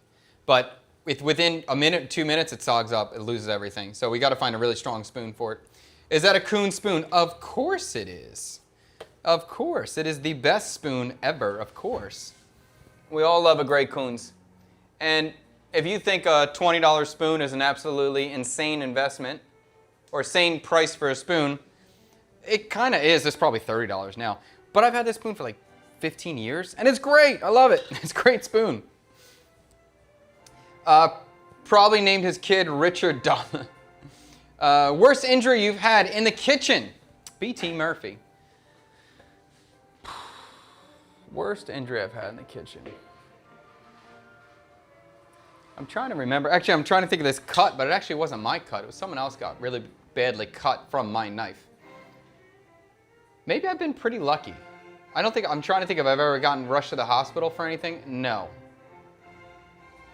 No. I think the worst worst injury I've had in the kitchen, for my personal injury, would be at Eleni. I was carrying a pot of oil, a small pot of oil like this, fryer oil, and I'm getting ready to pour it down into like the oil dumpster. There's like a dumpster just for oil, and I'm walking behind the line, and I'm saying, behind, behind, behind, coming down, behind, hot, hot, coming down behind.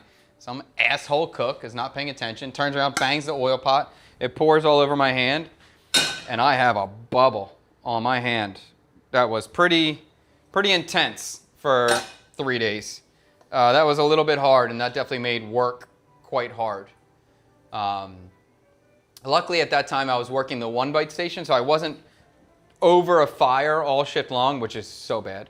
But that was a pretty bad burn. And I guess when I had my own restaurant, when we had Same Same in Philadelphia, or I had Same Same in Philadelphia, I worked 20 hours a day for the first probably 2 weeks straight.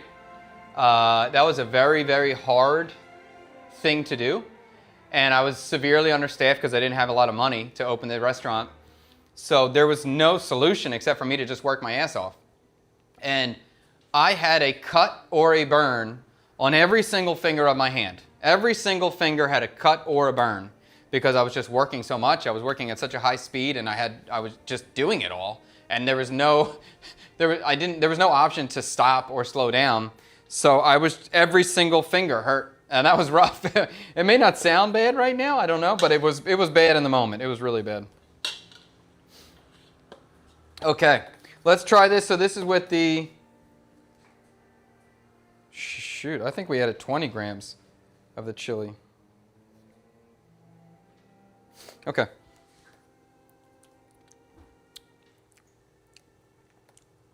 And again, I'm looking for this to be spicy. I want this to be twice as spicy as I want the end result to be, because the sandwich is only going to get half of this. So let's tear this. I feel the heat, but not much. Although I might have to factor in now that my chili palate has gotten much higher than it used to be. So maybe, I don't know. Maybe this is going to get tweaked as we go to figure out what a good chili is for the average person. But I just added another 10 grams. So we're at 30 grams of this chili mixture to 500 grams of the base. Let's try it again. The mayo is so good, though. And not really blowing me off yet. A little bit. Wow, it's so good. Oh, I'm excited. All right, let's do a little more. Oh, I can feel it now. All right, let's try it. Let's do a little more. I'm going to do another 10. Now we're 40. So we're probably about 8% chili in this mayo mixture. And I think that's probably going to be right on point. All right, so I'm going to cut the rest of the vegetable right now. I'm going to let this sit.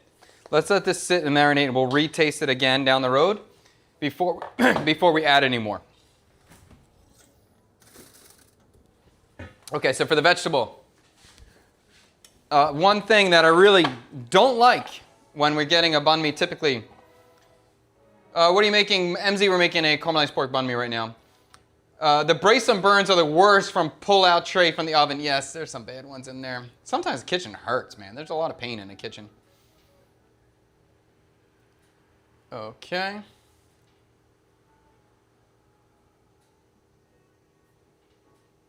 Okay.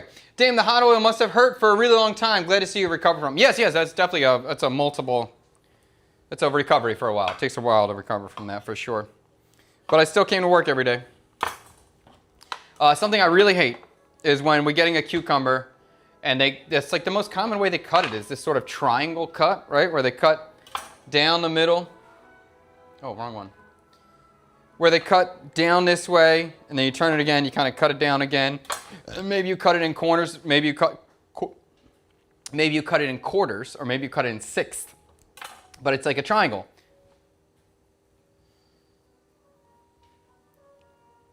Okay, hold on, I'm losing. Let me get out of here. Let me get this.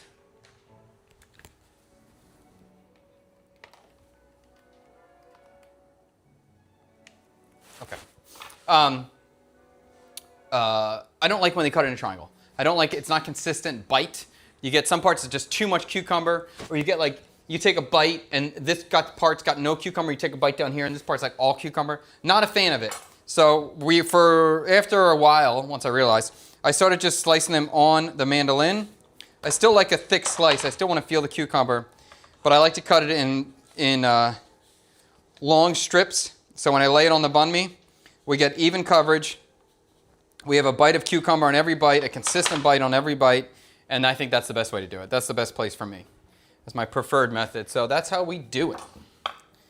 And it really takes so fast too. Once you cut it on a mandolin, I can cut almost, 100 or 200 portions of cucumber really fast, a couple seconds. You give me a mandolin and a case of cucumbers, now I can bust that out pretty damn quick. That's it. So that's our cucumber. Whoa. I'm just smelling chili right now. Wow. And for the herbs, we do cilantro, we do green onion.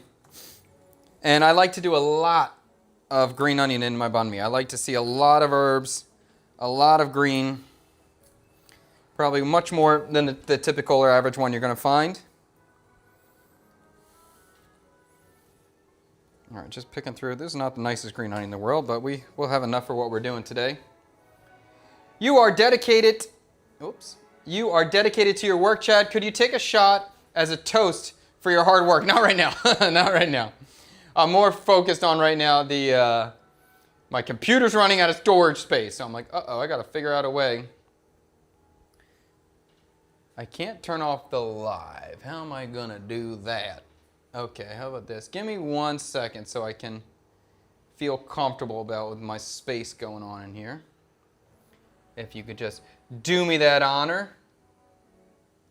Local recording stopped. Okay. Oh, I wish I could finish it. All right, I can't. Let me just get my other camera going then so I can do it like this. But in the meantime, let me answer your question. I guess the chili level is decent if you are stuttering over saying your opinion on the cucumbers. I smelled it. The aroma just hit me and like caught me off guard there. It was a little painful. So let me just get this, just so I can get shots with this camera. I'll be happy about that.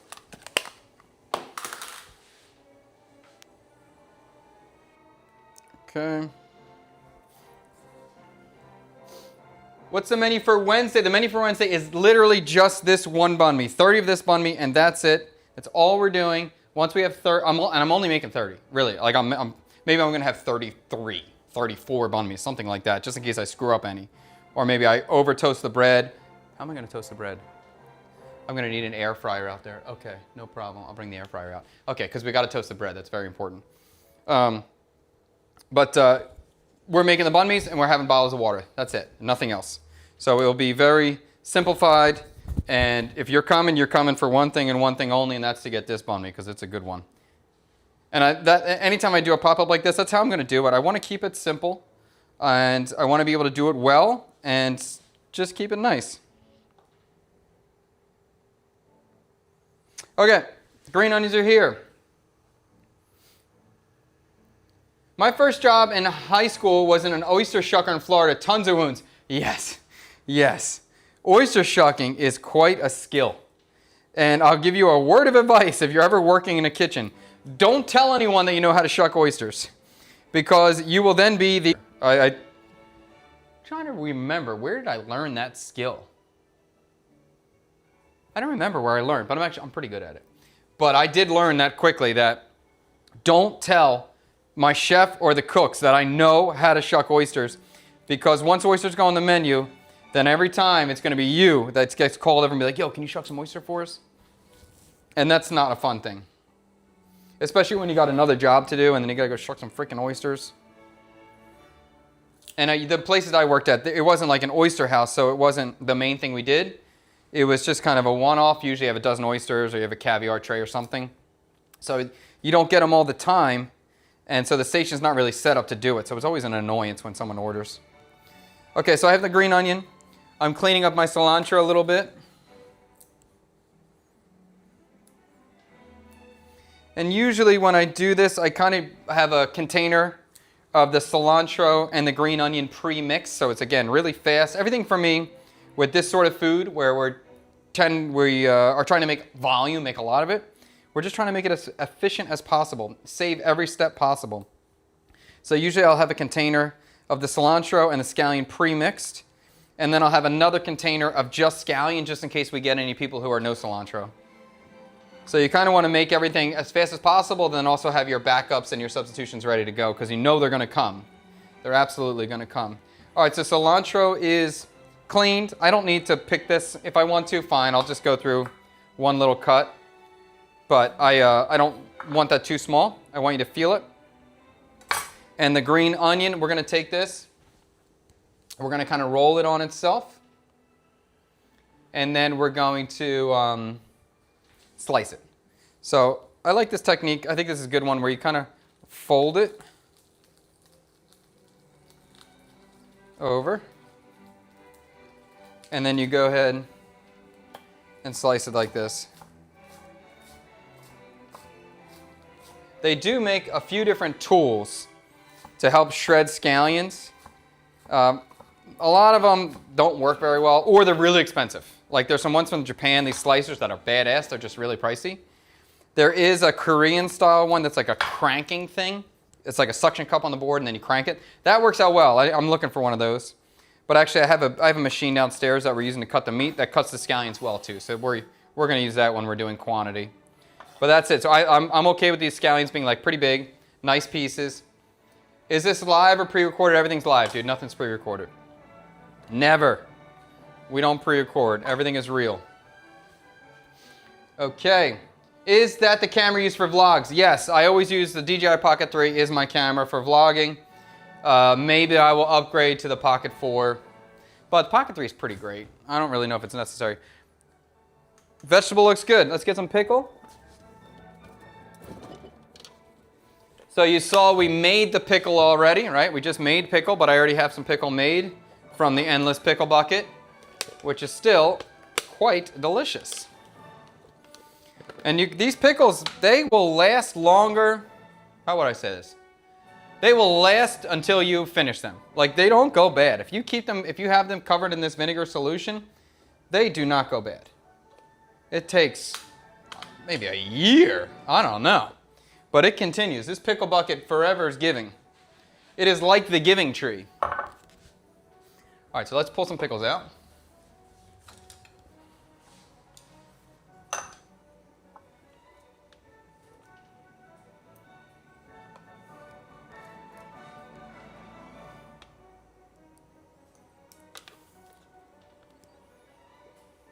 And again, this is the pickle with a pretty thick cut on it. So we have a nice crunch for the daikon radish and for the carrot. I like to see some crunch on these things. I don't like them to be too thin. You see a lot of people shred these super deep. Didn't know if you mentioned it. Are you live streaming the event on Wednesday? Yes. So if you're just checking in, we will be live streaming the event. And the location of the event is here on screen now. So it's starting at 8:30 a.m. in District 7. The address is 94 Street 25 in Fumihung. I will add this address to my stories on Instagram and TikTok, and I'll post a video tonight listing all these details again. But 30 banh mi's, first 30 people get one, and that's it. I only got 30. I don't care if you want to pay, I won't have it. I'm making 30 and 30 only. Wednesday, 8:30. Wednesday, 8:30. Should be pretty top tier. I shuck oysters now at every family event. See, I knew it. You can't tell people you know how to shuck an oyster. Even I said I know how to shuck an oyster on stream right now. I changed my mind. I don't. I never do. I never knew how to do it. I don't even know how to hold the knife. Don't ask me. Chef, have you checked out the new Insta360 Lunar Ultra Camera? Yes, I have. It's a very interesting competitor to the DJI Pocket. and they seem to be pretty, it seems like, now it's still early in the game. It seems like Luna's got the features that are exciting, but the quality of the image, the Pocket 4 might just look better. I don't know. I haven't settled on if I'm definitely getting the Pocket 4 or not, or if I'm gonna look at the Luna, but I'm gonna do some research and kind of let the reviews come out a little bit longer before I make that purchase. They're expensive. It's like $1,000 now for this camera. I messed up one time showing a sous chef how to poach an egg before I realized I was doing all her work for her. You gotta be careful. You gotta be careful with that stuff. I like a pair of scissors for scallions personally. I could see that. I could see that. But it's the quantity. When you're doing quantity, if I'm making enough for 100, 200 banh mi's, scissors ain't gonna work out. Chef, you don't need the DJI Pocket 4. You shot at 30 frames per second. The Pocket 4 can do 240. Yeah, I heard that. I don't really shoot slow-mo anymore. I would like to, but I don't know. It's just a lot of work. You have very beautiful apron? I think you're saying beautiful there. Thank you. Appreciate that. They're super cheap. You can get them on Lazada or Shopee. They're like $8, maybe less. Okay. Let's finish. Okay, so we got our green onions. We got all of our veg at this moment.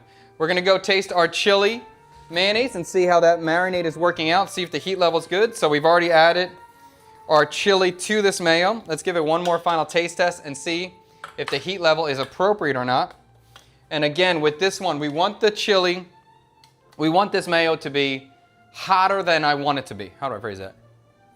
I want this mayo to be, yes, pretty damn hot. Let me phrase it like that.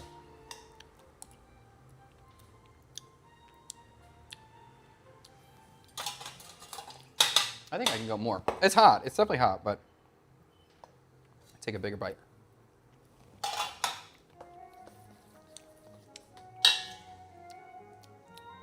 Woo! Okay. Maybe that's good. Let's call it there. Let's call it there. Okay. Okay. Where is Fred? Aaron, he is in America.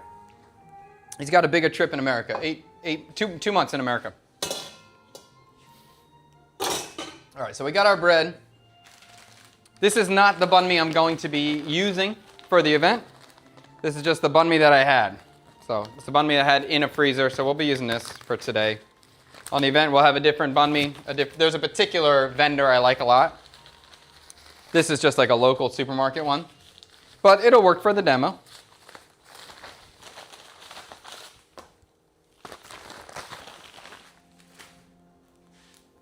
All right, so I don't want to toast this yet. I will toast in a second. My oven is on, but I'm going to wait until the meat is almost cooked before we toast it, but I have my bread out. And let's get our meat grilling. So we'll pull out the pilot is not on. Okay, so it's safe. Okay, get this guy on. Actually, do I need this? Yeah. And we will get our... Where is my propane? Somebody took my propane.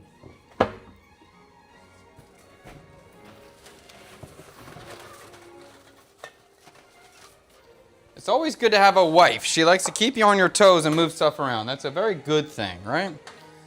We love that. Okay.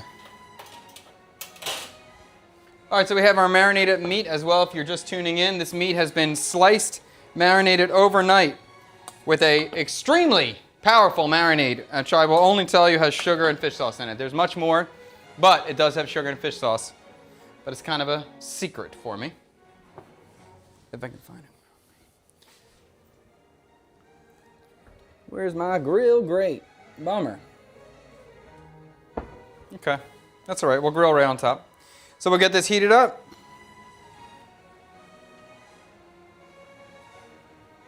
Huh. Okay. Waiting for MA. Oh, email. Oh, for Freddie? Oh, I'll message him. I'm surprised. I've been trying to nail a good banh mi recipe, but they never have the crunch texture for me. Dan, I totally understand. I haven't done it yet. Like I haven't had it, haven't done it. Still want to make that available at home. I want to be able to do it well at home.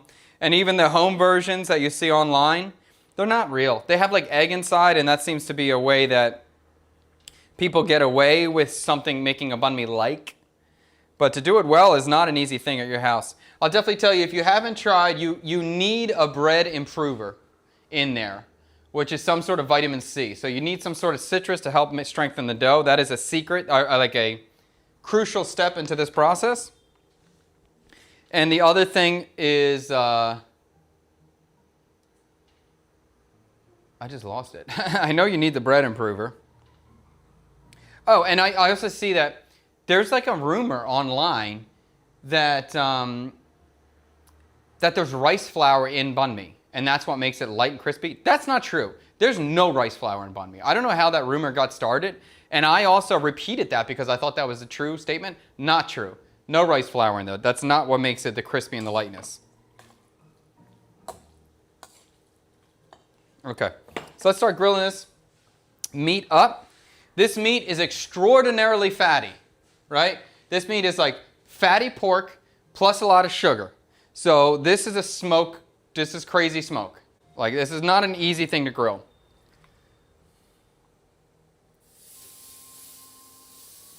So I'm going to turn my hood on because this is going to get bad.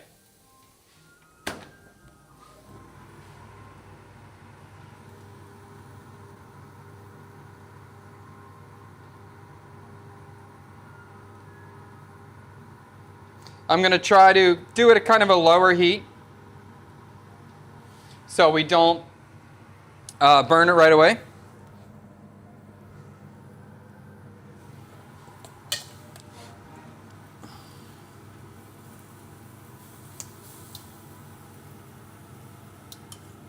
And normally I would grill this with a grill grate, but I'm not using a grill grate today, so I know a lot of this is going to fall through. There's some small pieces in here. Okay, I just am going to accept that for right now.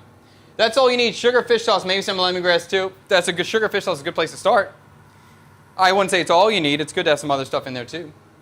Hey brother, we are starting to plan our trip to Vietnam in October. Is October a good month to visit? Yes. October's not a bad month to visit for sure. My absolute favorite. It's hard too because Vietnam's like a very long country, right? So it's very diverse in its weather, depending on where you are. For me, in Saigon, specifically Saigon, the best time, December and January. That's the peak, my favorite time of the year. October is not a bad time to come to Saigon. They only just avoid June, July, August.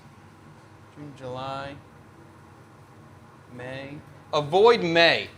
May is the worst time to come in Saigon. It's brutally hot. In terms of best time to come to Hanoi and Dalat, I can't comment. I don't know. But for Saigon, October, you're going to be fine. Yes, traditional banh mi does not have rice flour. Absolutely. No rice flour. Yeah, man, baking isn't my forte. I heard about vitamin C and also needing the hell out of it. Yep, both of those things are accurate.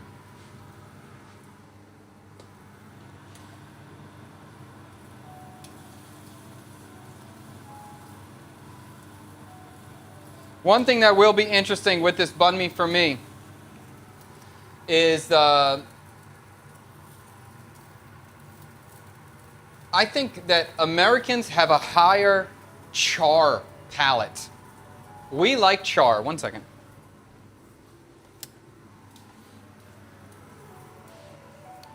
Americans, oh wait. So I'm just checking out my hood smoke. Oh, that's shooting that. No, that shouldn't matter. We like char. Americans like char. We like a little bit of burnt. We're okay with that. Viets don't really like char. They see char as a bad thing. And even when they are like grilling, especially like grilling, you watch somebody grill like bún chả or bún thịt nướng, and the meat gets a little char on it, and I'm like, ooh, that looks good. And they got scissors and they're cutting the char off.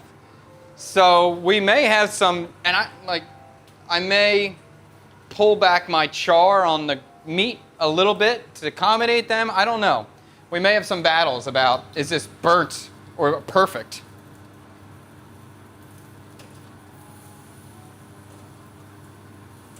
I have no problem with a little char. I like a little char. I don't need it burnt, but a little black I'm not as scared of at all.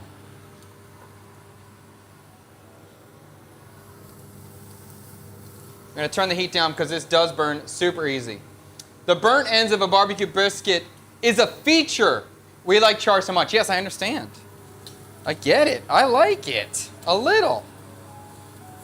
So I may have some Viets who really don't like the way I cook this. If I have a little bit of char on there. We're going to see. So what we'll see. I might have to compromise a little bit. I don't know. I like my bun cha charred too. I'm always disappointed when they cut them off. Yes! Yes, I see them snipping. I'm like, why are you doing that? And it takes so much work too. Last time I saw you were dealing with flooding issues, and it's great to see you where you're at now. Thank you. That other studio was a great place to start. I learned a lot, but I'm very happy to be out of there and into this new space. It's great for me. Getting very much funner to work in this environment. Char is just another layer of complexity. I agree, Dan. I really love it. Why are you out, dude? All right. Yes, I agree on the char. My Vietnamese wife hates it and thinks it will cause cancer if we eat it. Also, American-style pizza struggle with selling well-done style. Yes, I agree with that too. Even the pizza, I like a little char. And it's weird too that Vietnamese have a high bitter palate. Like Viets like bitter, but they don't like the bitterness of a char or a little bit of burnt. That there's an issue with. I'm trying to think if there's any thing that they accept with a little bit of char or a little bit of burn. I can't think of anything.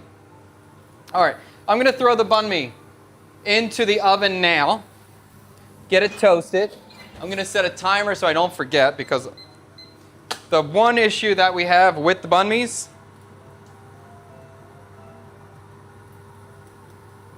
one issue that I had selling the banh mi's in Vietnam or in America was over toasting the bread. I lost a lot of loaves of bread because they're over toasted. And when they get over toasted, they get too crackly, they're too dry, they break apart when you try to cut them. It's not a good look.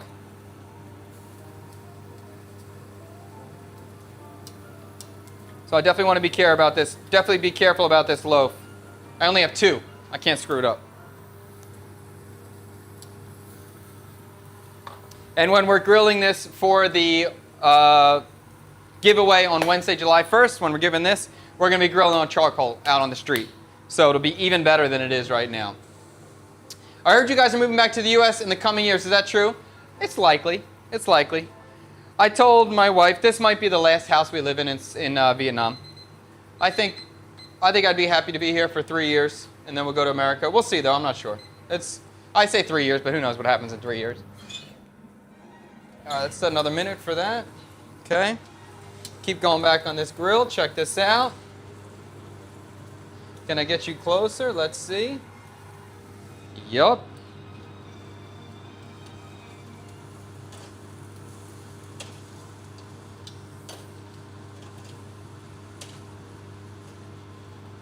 So when I had the restaurant in Philadelphia, this pork was a major problem when we were trying to grill it. It always, especially, you know, it's one thing to grill a portion or 2 portions. But when I was trying to grill, I don't know, what would it be, 300 portions by the end of the day? The grill grates would just get thicker. It would get caked on with the sugar from the marinade and the fat from the pork, and it would build up and build up and build up. And eventually it would just cause a wildfire. It would light on fire, and I couldn't burn it out. It was such a difficult problem. Hold on.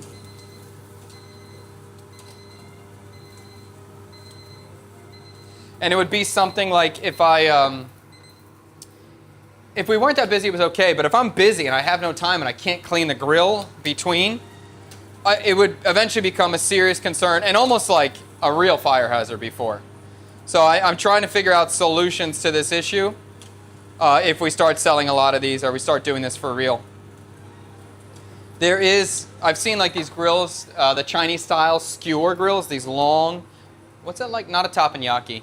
Almost like a yakitori grill, where the fire is coming from the sides and not directly underneath of it. I would love to try one of those out and see it. And I've also thought about driving by Chad's house. What smells? People are actually going to smell this. That's true. because this hood is sucking out. So people driving by right now are going to be, I'm going to pay attention outside and see if I can see people looking over, because I know they will be. They're going to be going, where's that coming from? That's one of the best parts about this dish too, especially grilling it outside. It's such, the smell is marketing right there. And we're going to have a big fan just shooting it into the street too. Okay, so this is almost looking pretty close to being done.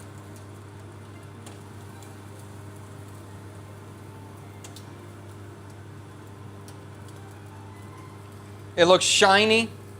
We got a little bit of char. That part's looking good. If you can see, I love the shininess of it. It looks so nice and beautiful. We're just going to wait a little bit and get a little bit more color on it. And then we'll be able to turn this off.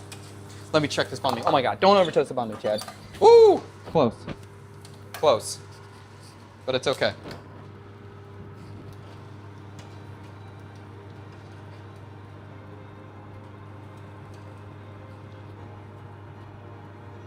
Okay, I think we're there on this.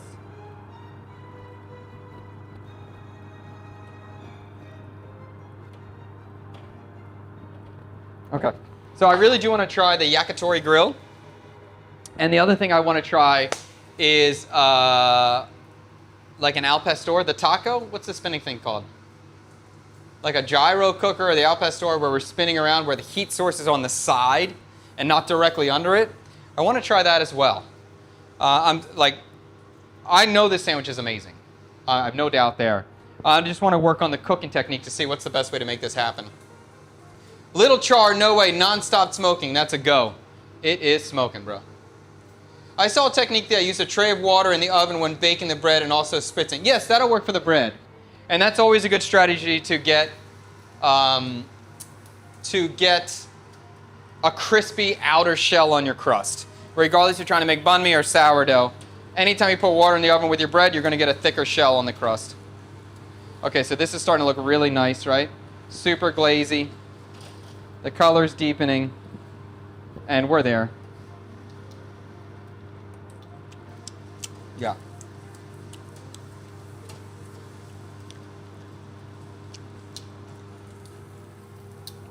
Okay, that's good. Let's kick this off.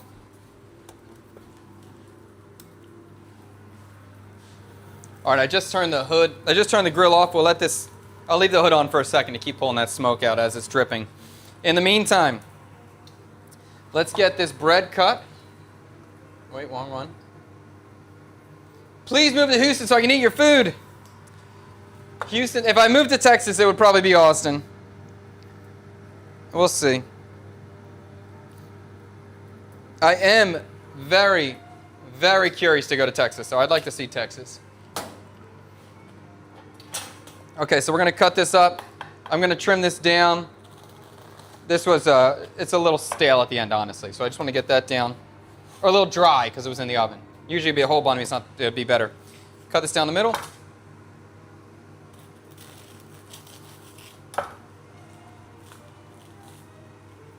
Okay. And again, this is not the bread we're going to be using on the day of the pop-up. There's a different vendor that I really like for their bread, but this is good. It works. So, let's build a banh mi.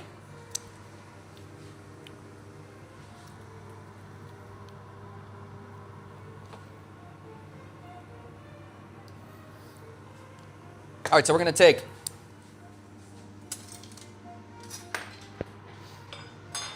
take the mayo. So this is the non-spicy mayo. We'll do one side with the non-spicy, and we do want to load that up. And we'll do the other side with the spicy.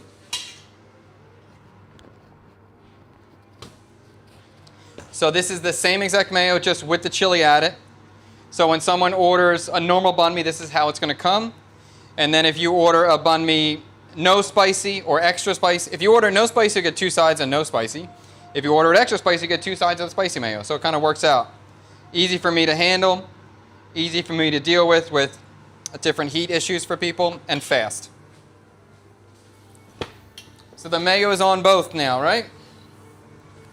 It looks great. It looks beautiful. The bread is super crispy. I can feel the texture. It looks fantastic. From here, we'll build out cucumber.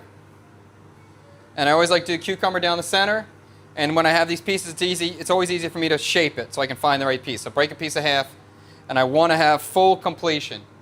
Cucumber every bite, end to end. Very important to me. Pickles, next. Decent amount. End to end, all the way through. We feel it. We want that crunch everywhere. Okay, fantastic. Then I like a lot of green onion.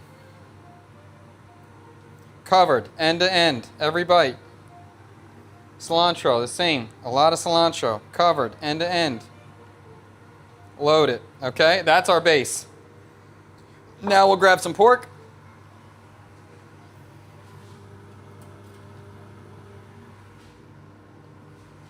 And load that up. And this should be a loaded sandwich.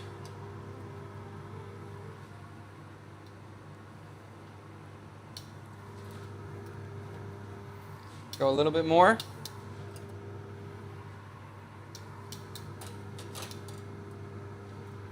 Okay.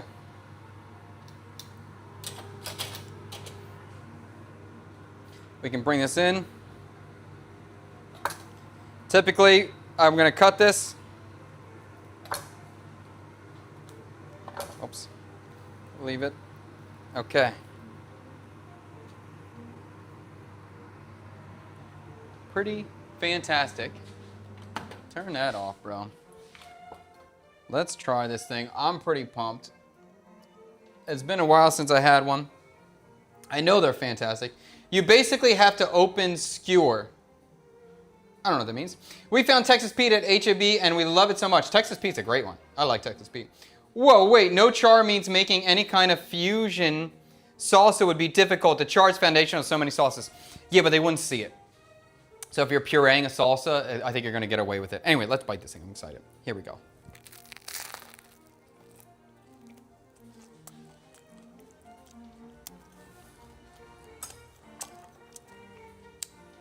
To me, this is immediately so nostalgic. I know this flavor so well. I made so many of these in the past, and this really hits like same.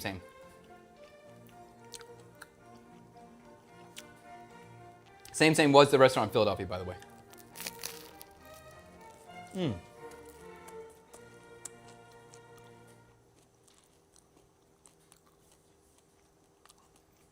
You know, I'm eating this. It's amazing. It's great. It's a fantastic sandwich. I'm just trying to think.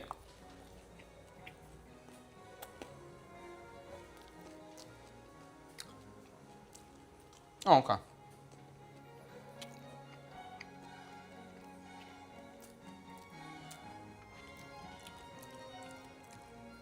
I'm really just I'm eating through and thinking through the marinade level on the meat. It's great. It's great.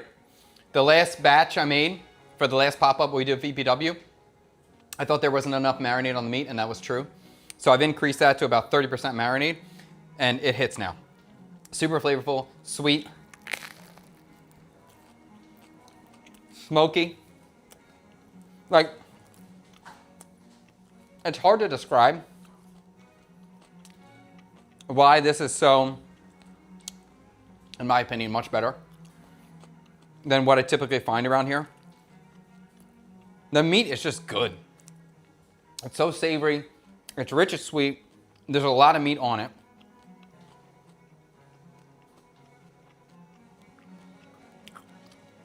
That part's so awesome. And there's so much pickle and herbs, everything. It's just like balanced. It's so balanced, and the mayonnaise is so flavorful. It's not a plain mayonnaise. There's a lot going on in the mayo.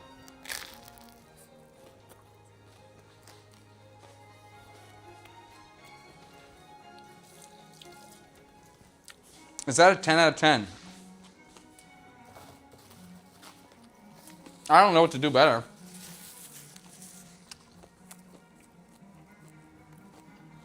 It's a 10. I don't know how to make this better. I can't think of anything to make it better. I'm very happy with the marinade now. I'm happy with the mayo. The spice on the mayo, maybe I make the mayo is a little bit spicier.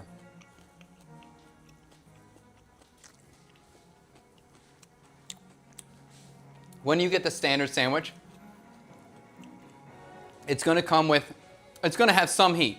The standard version will have a little bit of heat to it. So if you really want some heat, you can get double-sided heat. But this, I want this to just have a little bit more spice to it. That would be it. It's called a trumpo. Is that the cooking thing that spins?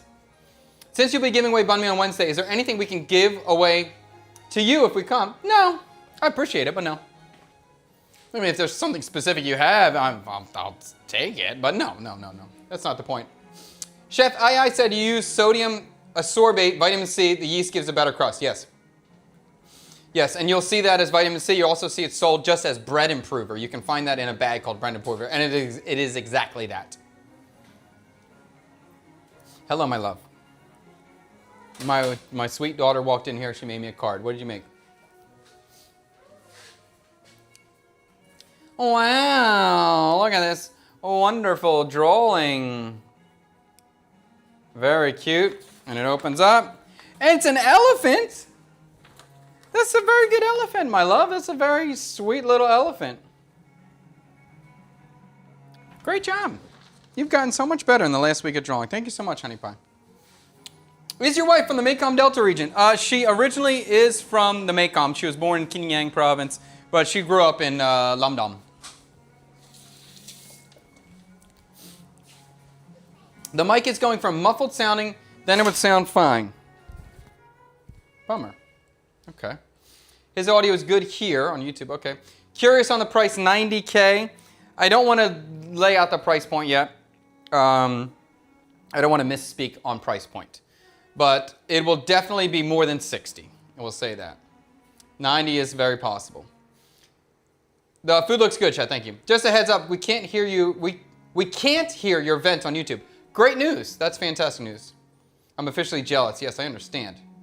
The flavor reminds Chef of the cuts and burns.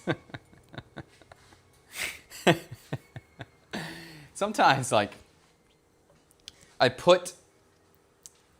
think I have PTSD from owning a restaurant in the past where I don't think about that time period of my life. And when I do think about that time period of my life, sometimes I just get overwhelmed with emotion because it was so difficult and it was so hard that, I remember I thought about, it was a couple weeks ago, probably a couple months ago, and my wife and I were talking about the restaurant, and I just got overwhelmed with emotion, having memories, these flashbacks of just like, I just love this song, sorry. Having flashbacks of just difficult time periods, or staffing, or working an entire shift, a 15-hour shift, and their dishwasher didn't show up, and then going down in the basement and doing a day's worth of dishes after a 15-hour shift. Going down and doing 2 to 3 hours of dishes, and then going to bed, and then waking up 3 hours later and going back to work. It was so bad. It was so bad. Goodness. Only additional ingredients was lemongrass and shrimp paste. Manik, I don't know what you're talking about. Being in the States, I'm contemplating signing up for the recipes. Have you started posting them yet? Not yet, BT. Not yet. I'll let everybody know. I have everything jotted down, so everything we have done will come up. But it's not up there yet. I got a new computer for my wife. We're setting it up. We got to get her little office station set up. She really came for the food. Beautiful drawing. I'm very impressed with her. Jalapenos in Saigon can be found, but they are difficult to find. But if you want to find, there's definitely people. You got to buy probably a kilo at a time. I know that Chef Adrian from Seoul is getting jalapenos and potentially producing them, so you could talk to him. You could reach out to Seoul Kitchen or Chef Adrian. And Omyakao chili oil, ONGGIACAO on Instagram. He makes chili oils and hot sauces. He's a chili head kind of guy. He's getting habaneros and jalapenos. I believe you can order from him a kilo or 2 kilos at a time. But there's no small amounts. You got to order at least a kilo. Is that American Taste Buds 10 out of 10 or Vietnamese Taste Buds a 10 out of 10? It is a mutual sandwich bringing cultures together. I think it's a 10 out of 10 no matter who you are. I think it's really fantastic. Really great. My mom's side is from Kinyang too. It's a nice place. Chef, you're doing it. You should come up with a simple recipe us overseas could recreate at home without giving away all your secrets so we can semi-try. The banh mi? No. No, not happening. But we have a lot of other recipes we can give. Something that, this one I'm locking in.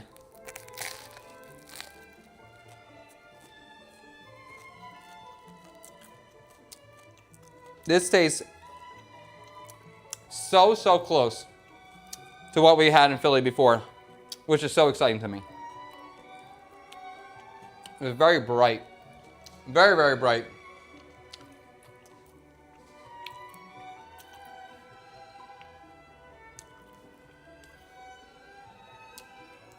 Why does your camera keep moving? It's on a tripod. It's on a tracking tripod. My camera's gonna die in a second anyway. Would you add cheese to that? No, it's not. I don't think cheese is gonna help it. I think cheese is gonna hurt it. My last bite for now, I promise. Okay. We got our mayo. We got our coconut base. We did good. Let me clean up a little bit. And I'll make one more thing before we sign out today.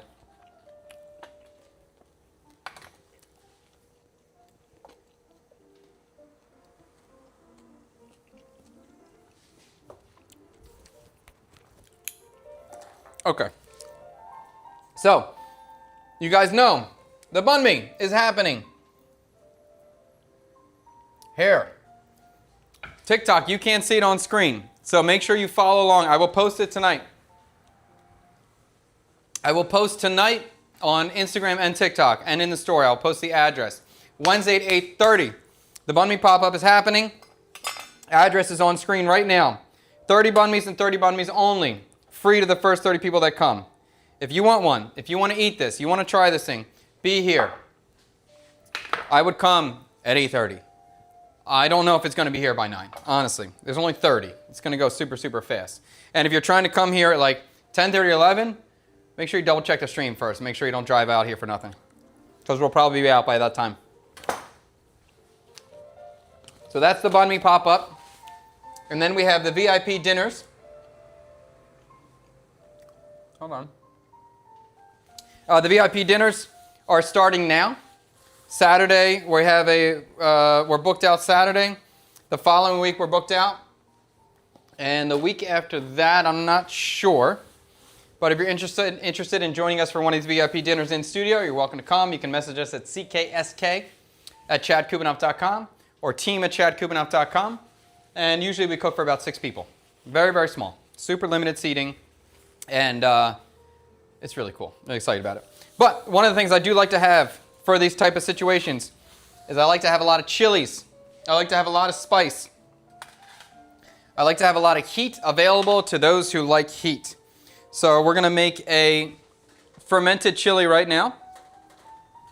And this will be very easy. Do I have my grinder? I made a big old mess. I need to get organized.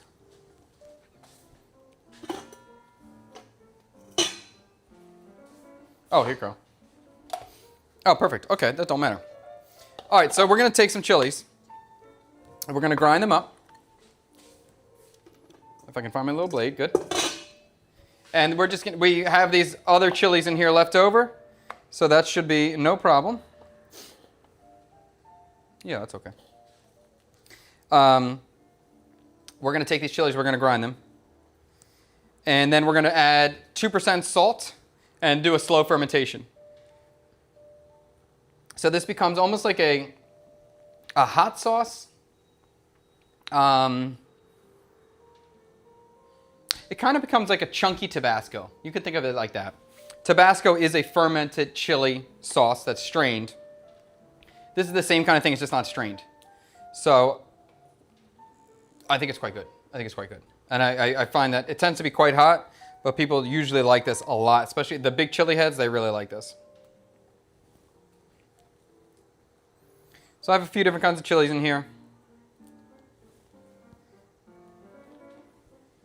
And we're going to blend these up real quick. And I do like, for this kind of thing, I like to have a mixture of chili so we get a lot of different flavors going on.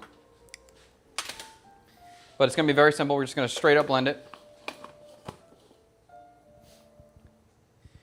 This is a good question, Sanctuary. Is there any way to make frozen herbs work for any of the herb-heavy dishes? Not really, unfortunately, which becomes a real challenge if we're trying to create some sort of frozen food product to sell with any sort of Vietnamese base behind it, because the herbs are so crucial and they don't freeze well. I have found that green onions freeze pretty well if you actually freeze extremely well. If you slice green onions to whatever size you like, freeze them, then you can always grab a handful and throw it in your soup, throw it in your stir fry, and it's ready to go. That works out really well. But for the delicate herbs, for the real herbs, the Thai basil, the cilantro, the shiso, the perilla, all that stuff, it just turns brown. It goes brown, it goes mushy, it loses its texture. I don't have a solution. I don't have a solution yet. Maybe we'll find one, but I don't have it yet. So that's the way it is. Okay. So anyway, we're going to blend this up, throw this in here, try to get this nice and small.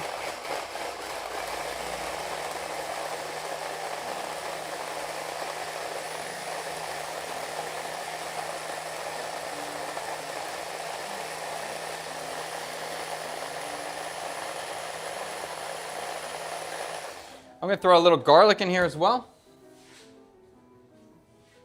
God, dude, I'm such a mess back here. Where did I put that garlic? Oh, it was in this red thing. Here it is. Sorry, distracted. I do like a little garlic in this fermentation. Shallot is quite good as well. I don't have any right now. I used it all for the marinade. But this is a pretty simple setup. And I think this becomes, wow, a really powerful ingredient. And another thing that will last in your refrigerator for months. So you can go ahead and make a batch, and then it lasts in your refrigerator, but it's a fermentation, so it's alive. So it actually slowly changes and develops over time in terms of flavor, and that's a really exciting thing. So I have one of these chili mixtures in my refrigerator right now that's probably about 6 months old. That's still fermenting, that's still developing in flavor. That's going to be a different style. So now I'll have the ability, when people come, to be like, hey, you want to try this? Oh, I have this one that's a young one and this one that's an old one. And if you want, you can kind of taste the difference between the two.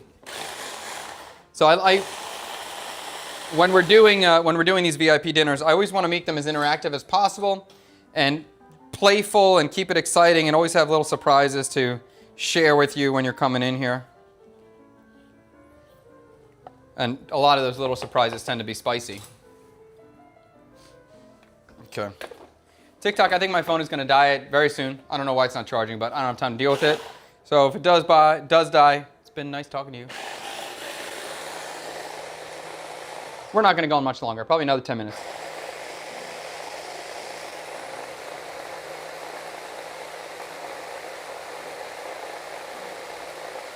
Okay.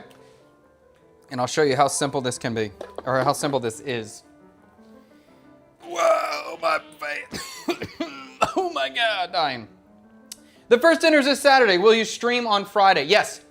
We will stream on Friday. Yeah. I'll be prepping for the dinner.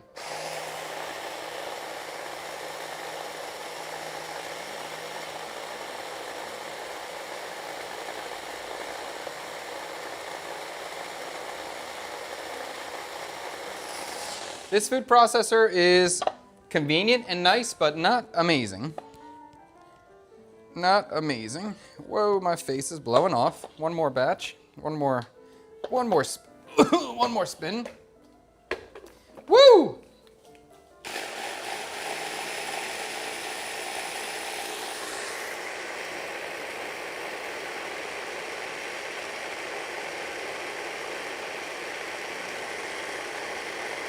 All right, we'll call it there. I made a, oh my goodness, my face is blown off. I made a chili sauce with leftover beer yeast one time. Now that was funky. I have no frame of reference for what that would be like. It sounds interesting, but I can't imagine the flavor profile, so that's cool. I don't know what beer yeast tastes like, or what that does in fermentation. Okay, so here's very, very simple. It seems like when we're dealing with fermentation, like the secret thing is always 2% salt. That's kind of like everybody does that. That's just the way it is. One of these guys. And I think really the 2% salt is just, it creates an environment that has a high enough salt content where the bacteria, negative bacteria doesn't grow, but it's not overly salty that the item is unusable or there's no bacteria growth in any way. Because if it's too salty, nothing grows, right? So you have to have a small balance, but that's, again, super easy to do. So we have our container, and then we'll just throw this chili mixture in as much as you want.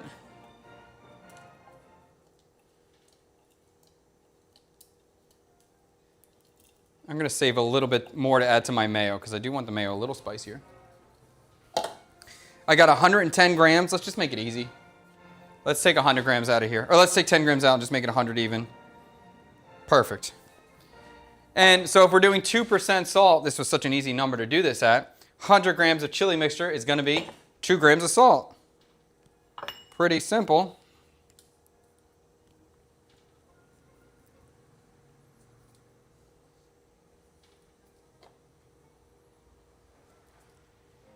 Okay, bada bing. We'll give this a mix. That's it, right? Like, that's it. The thing that can make this interesting, mix it up well. Try to push the mixture down. Make it kind of flat. The salt will draw out some moisture.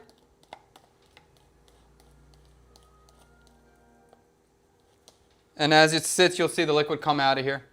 The only thing you do now is wait. So you can leave this out on a counter. If you're going to leave it out on your counter, I would put it in a container that's not clear so the sunlight doesn't get inside. But you can leave it out on your counter overnight, and then you can put it in your fridge after that. Or you could put it in your fridge immediately, but it'll probably take a week before it kind of ferments. It gets a little bit funky, a little bit more flavor to it.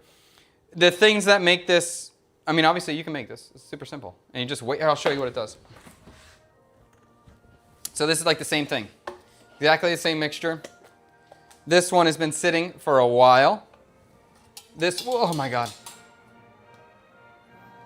So as I said, this one is probably 6 months old. It's been sitting. There's so much liquid in here. This obviously was ground finer. I probably did it in a blender. I don't remember, so long ago. But the flavor of this, let's try this. I haven't tasted this in a long time. It might blow me out. Wow.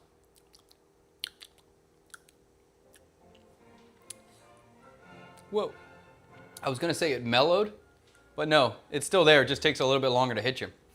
This kind of has Tabasco vibes to it, I think, but better. I prefer it over Tabasco, but it's quite similar. At this point, when it's aged this long, it's quite similar. But the fun part with this, what gets exciting, it's so simple, so you can do that. That part's fun. Beyond that, you can start to play with what chilies you're using. What other aromatics are you adding? I added garlic. This one I know I added garlic and shallot too, but this one's just garlic. Different variations. You can do higher ratios of the garlic and the shallot or the onion in there, lemongrass or ginger. Like the flavors and the aromatics that you put in there, that gets exciting, and the chilies that you decide to use is exciting. And then there's the time. How long do you ferment this? That's exciting as well. That gives you things to play with, to explore, to adventure around. And one thing that you could do is, if you get to the point where you really like the fermentation level that it's at, you can add a little bit of vinegar at that point to kind of stop the fermentation and kill it. It all works though. I'm going to do one more thing before we go, another quick chili thing. This is going to be a super fast one. And this one is literally just taking the chilies, and I'm going to just take everything that I got left, and I'm going to do them whole. So these are these little guys. They call these Utseum. I love this chili so much. I don't know why I'm so addicted to this little green chili, but I am absolutely addicted to it. Now, I keep these like in my fridge at all times, and I just nibble them. Every time I'm eating something, like I just nibble on these things now. I'm a lunatic. I used to see my brother-in-law doing that, and I thought he was a crazy man, and now I'm eating more than he is. So I'm going to use the Thai bird chilies in here as well, so these little red ones. So we have the red and the green, and even this big one, let's just cut it. I'm going to take it. This one's too big to do whole, so I'll just cut it in threes. That's it. And then this one, we're just going to cover it with fish sauce. So this is another preservation technique. We can throw this in. We cover it. Completely cover with fish sauce. This becomes completely shelf stable. You can leave these out or you can refrigerate them either way. They will kind of soften over time as they sit in here. I mean, this is obviously incredibly salty. The fish sauce is super salty. So they kind of shrink a little bit and they become quite delicious. They become seasoned, something nice to nibble on. You could chop them and throw them into different marinades or in a salad or whatever you may be excited about, in soups as well. And the other cool part is that we have the chilies we can use, but we also have the fish sauce. Now we have a fish sauce that's infused with chili that is a naturally spicy fish sauce that's really good as well. So this is a two-parter. Again, this one I would let sit 24 hours before I use it, but it can sit for months without an issue. Yep. All right, if you guys have any questions, anything I can answer in the next 2 minutes, bring it up now. And we'll bring this stream to an end. Okay. Where is my restream? There we go.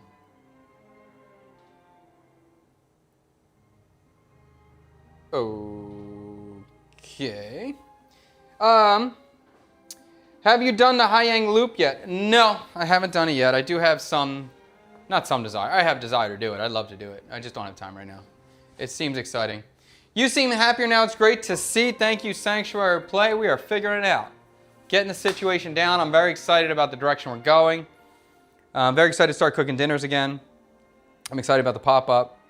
Yeah, I like the direction we're going. It took me a while trying to figure everything out, but I like the direction. Thanks for the stream. No problem, Hannibal. Thanks for stopping by. Thanks for stopping by. Okay, so last time, guys, if you haven't heard yet, and for TikTok viewers, you can't see it on screen, so I will repeat it. We have 30 free banh mi's on Wednesday. Wednesday at 8:30, District 7. Its address is 94, street number 25 on Phu Hung Tan, Ho Chi Minh City. It's District 7, right next to Lotte Mart. Lotte Mart? No, sorry. Yeah, it's not far from Lotte Mart. Very close to Lotte Mart. Right next to Cha Tan Mi, the Tan Mi Market. First 30 people get a banh mi, that's it. I got 30 and 30 only. So if you want to see that, you can turn on the live stream on TikTok or YouTube or Twitch probably. Wednesday morning we'll be streaming that. Should be very exciting. I think it's going to be a very fun event, and I think the banh mi's are going to disappear very, very quickly. So if you really want one, if you absolutely have to taste it, be here by 8:30. I would recommend you're here 8:30, 8:45, because I imagine it's going to go very, very fast. Okay, let's bring it to an end. Thank you so much for watching. Thank you so much for watching on TikTok as well. I will see you guys Wednesday for the banh mi pop-up, and tonight I'll be posting on Instagram, TikTok, all the details once again. So the address, time, and all that stuff, I'll post that again tonight. Have a good day. See you later. Peace. Peace, peace, peace.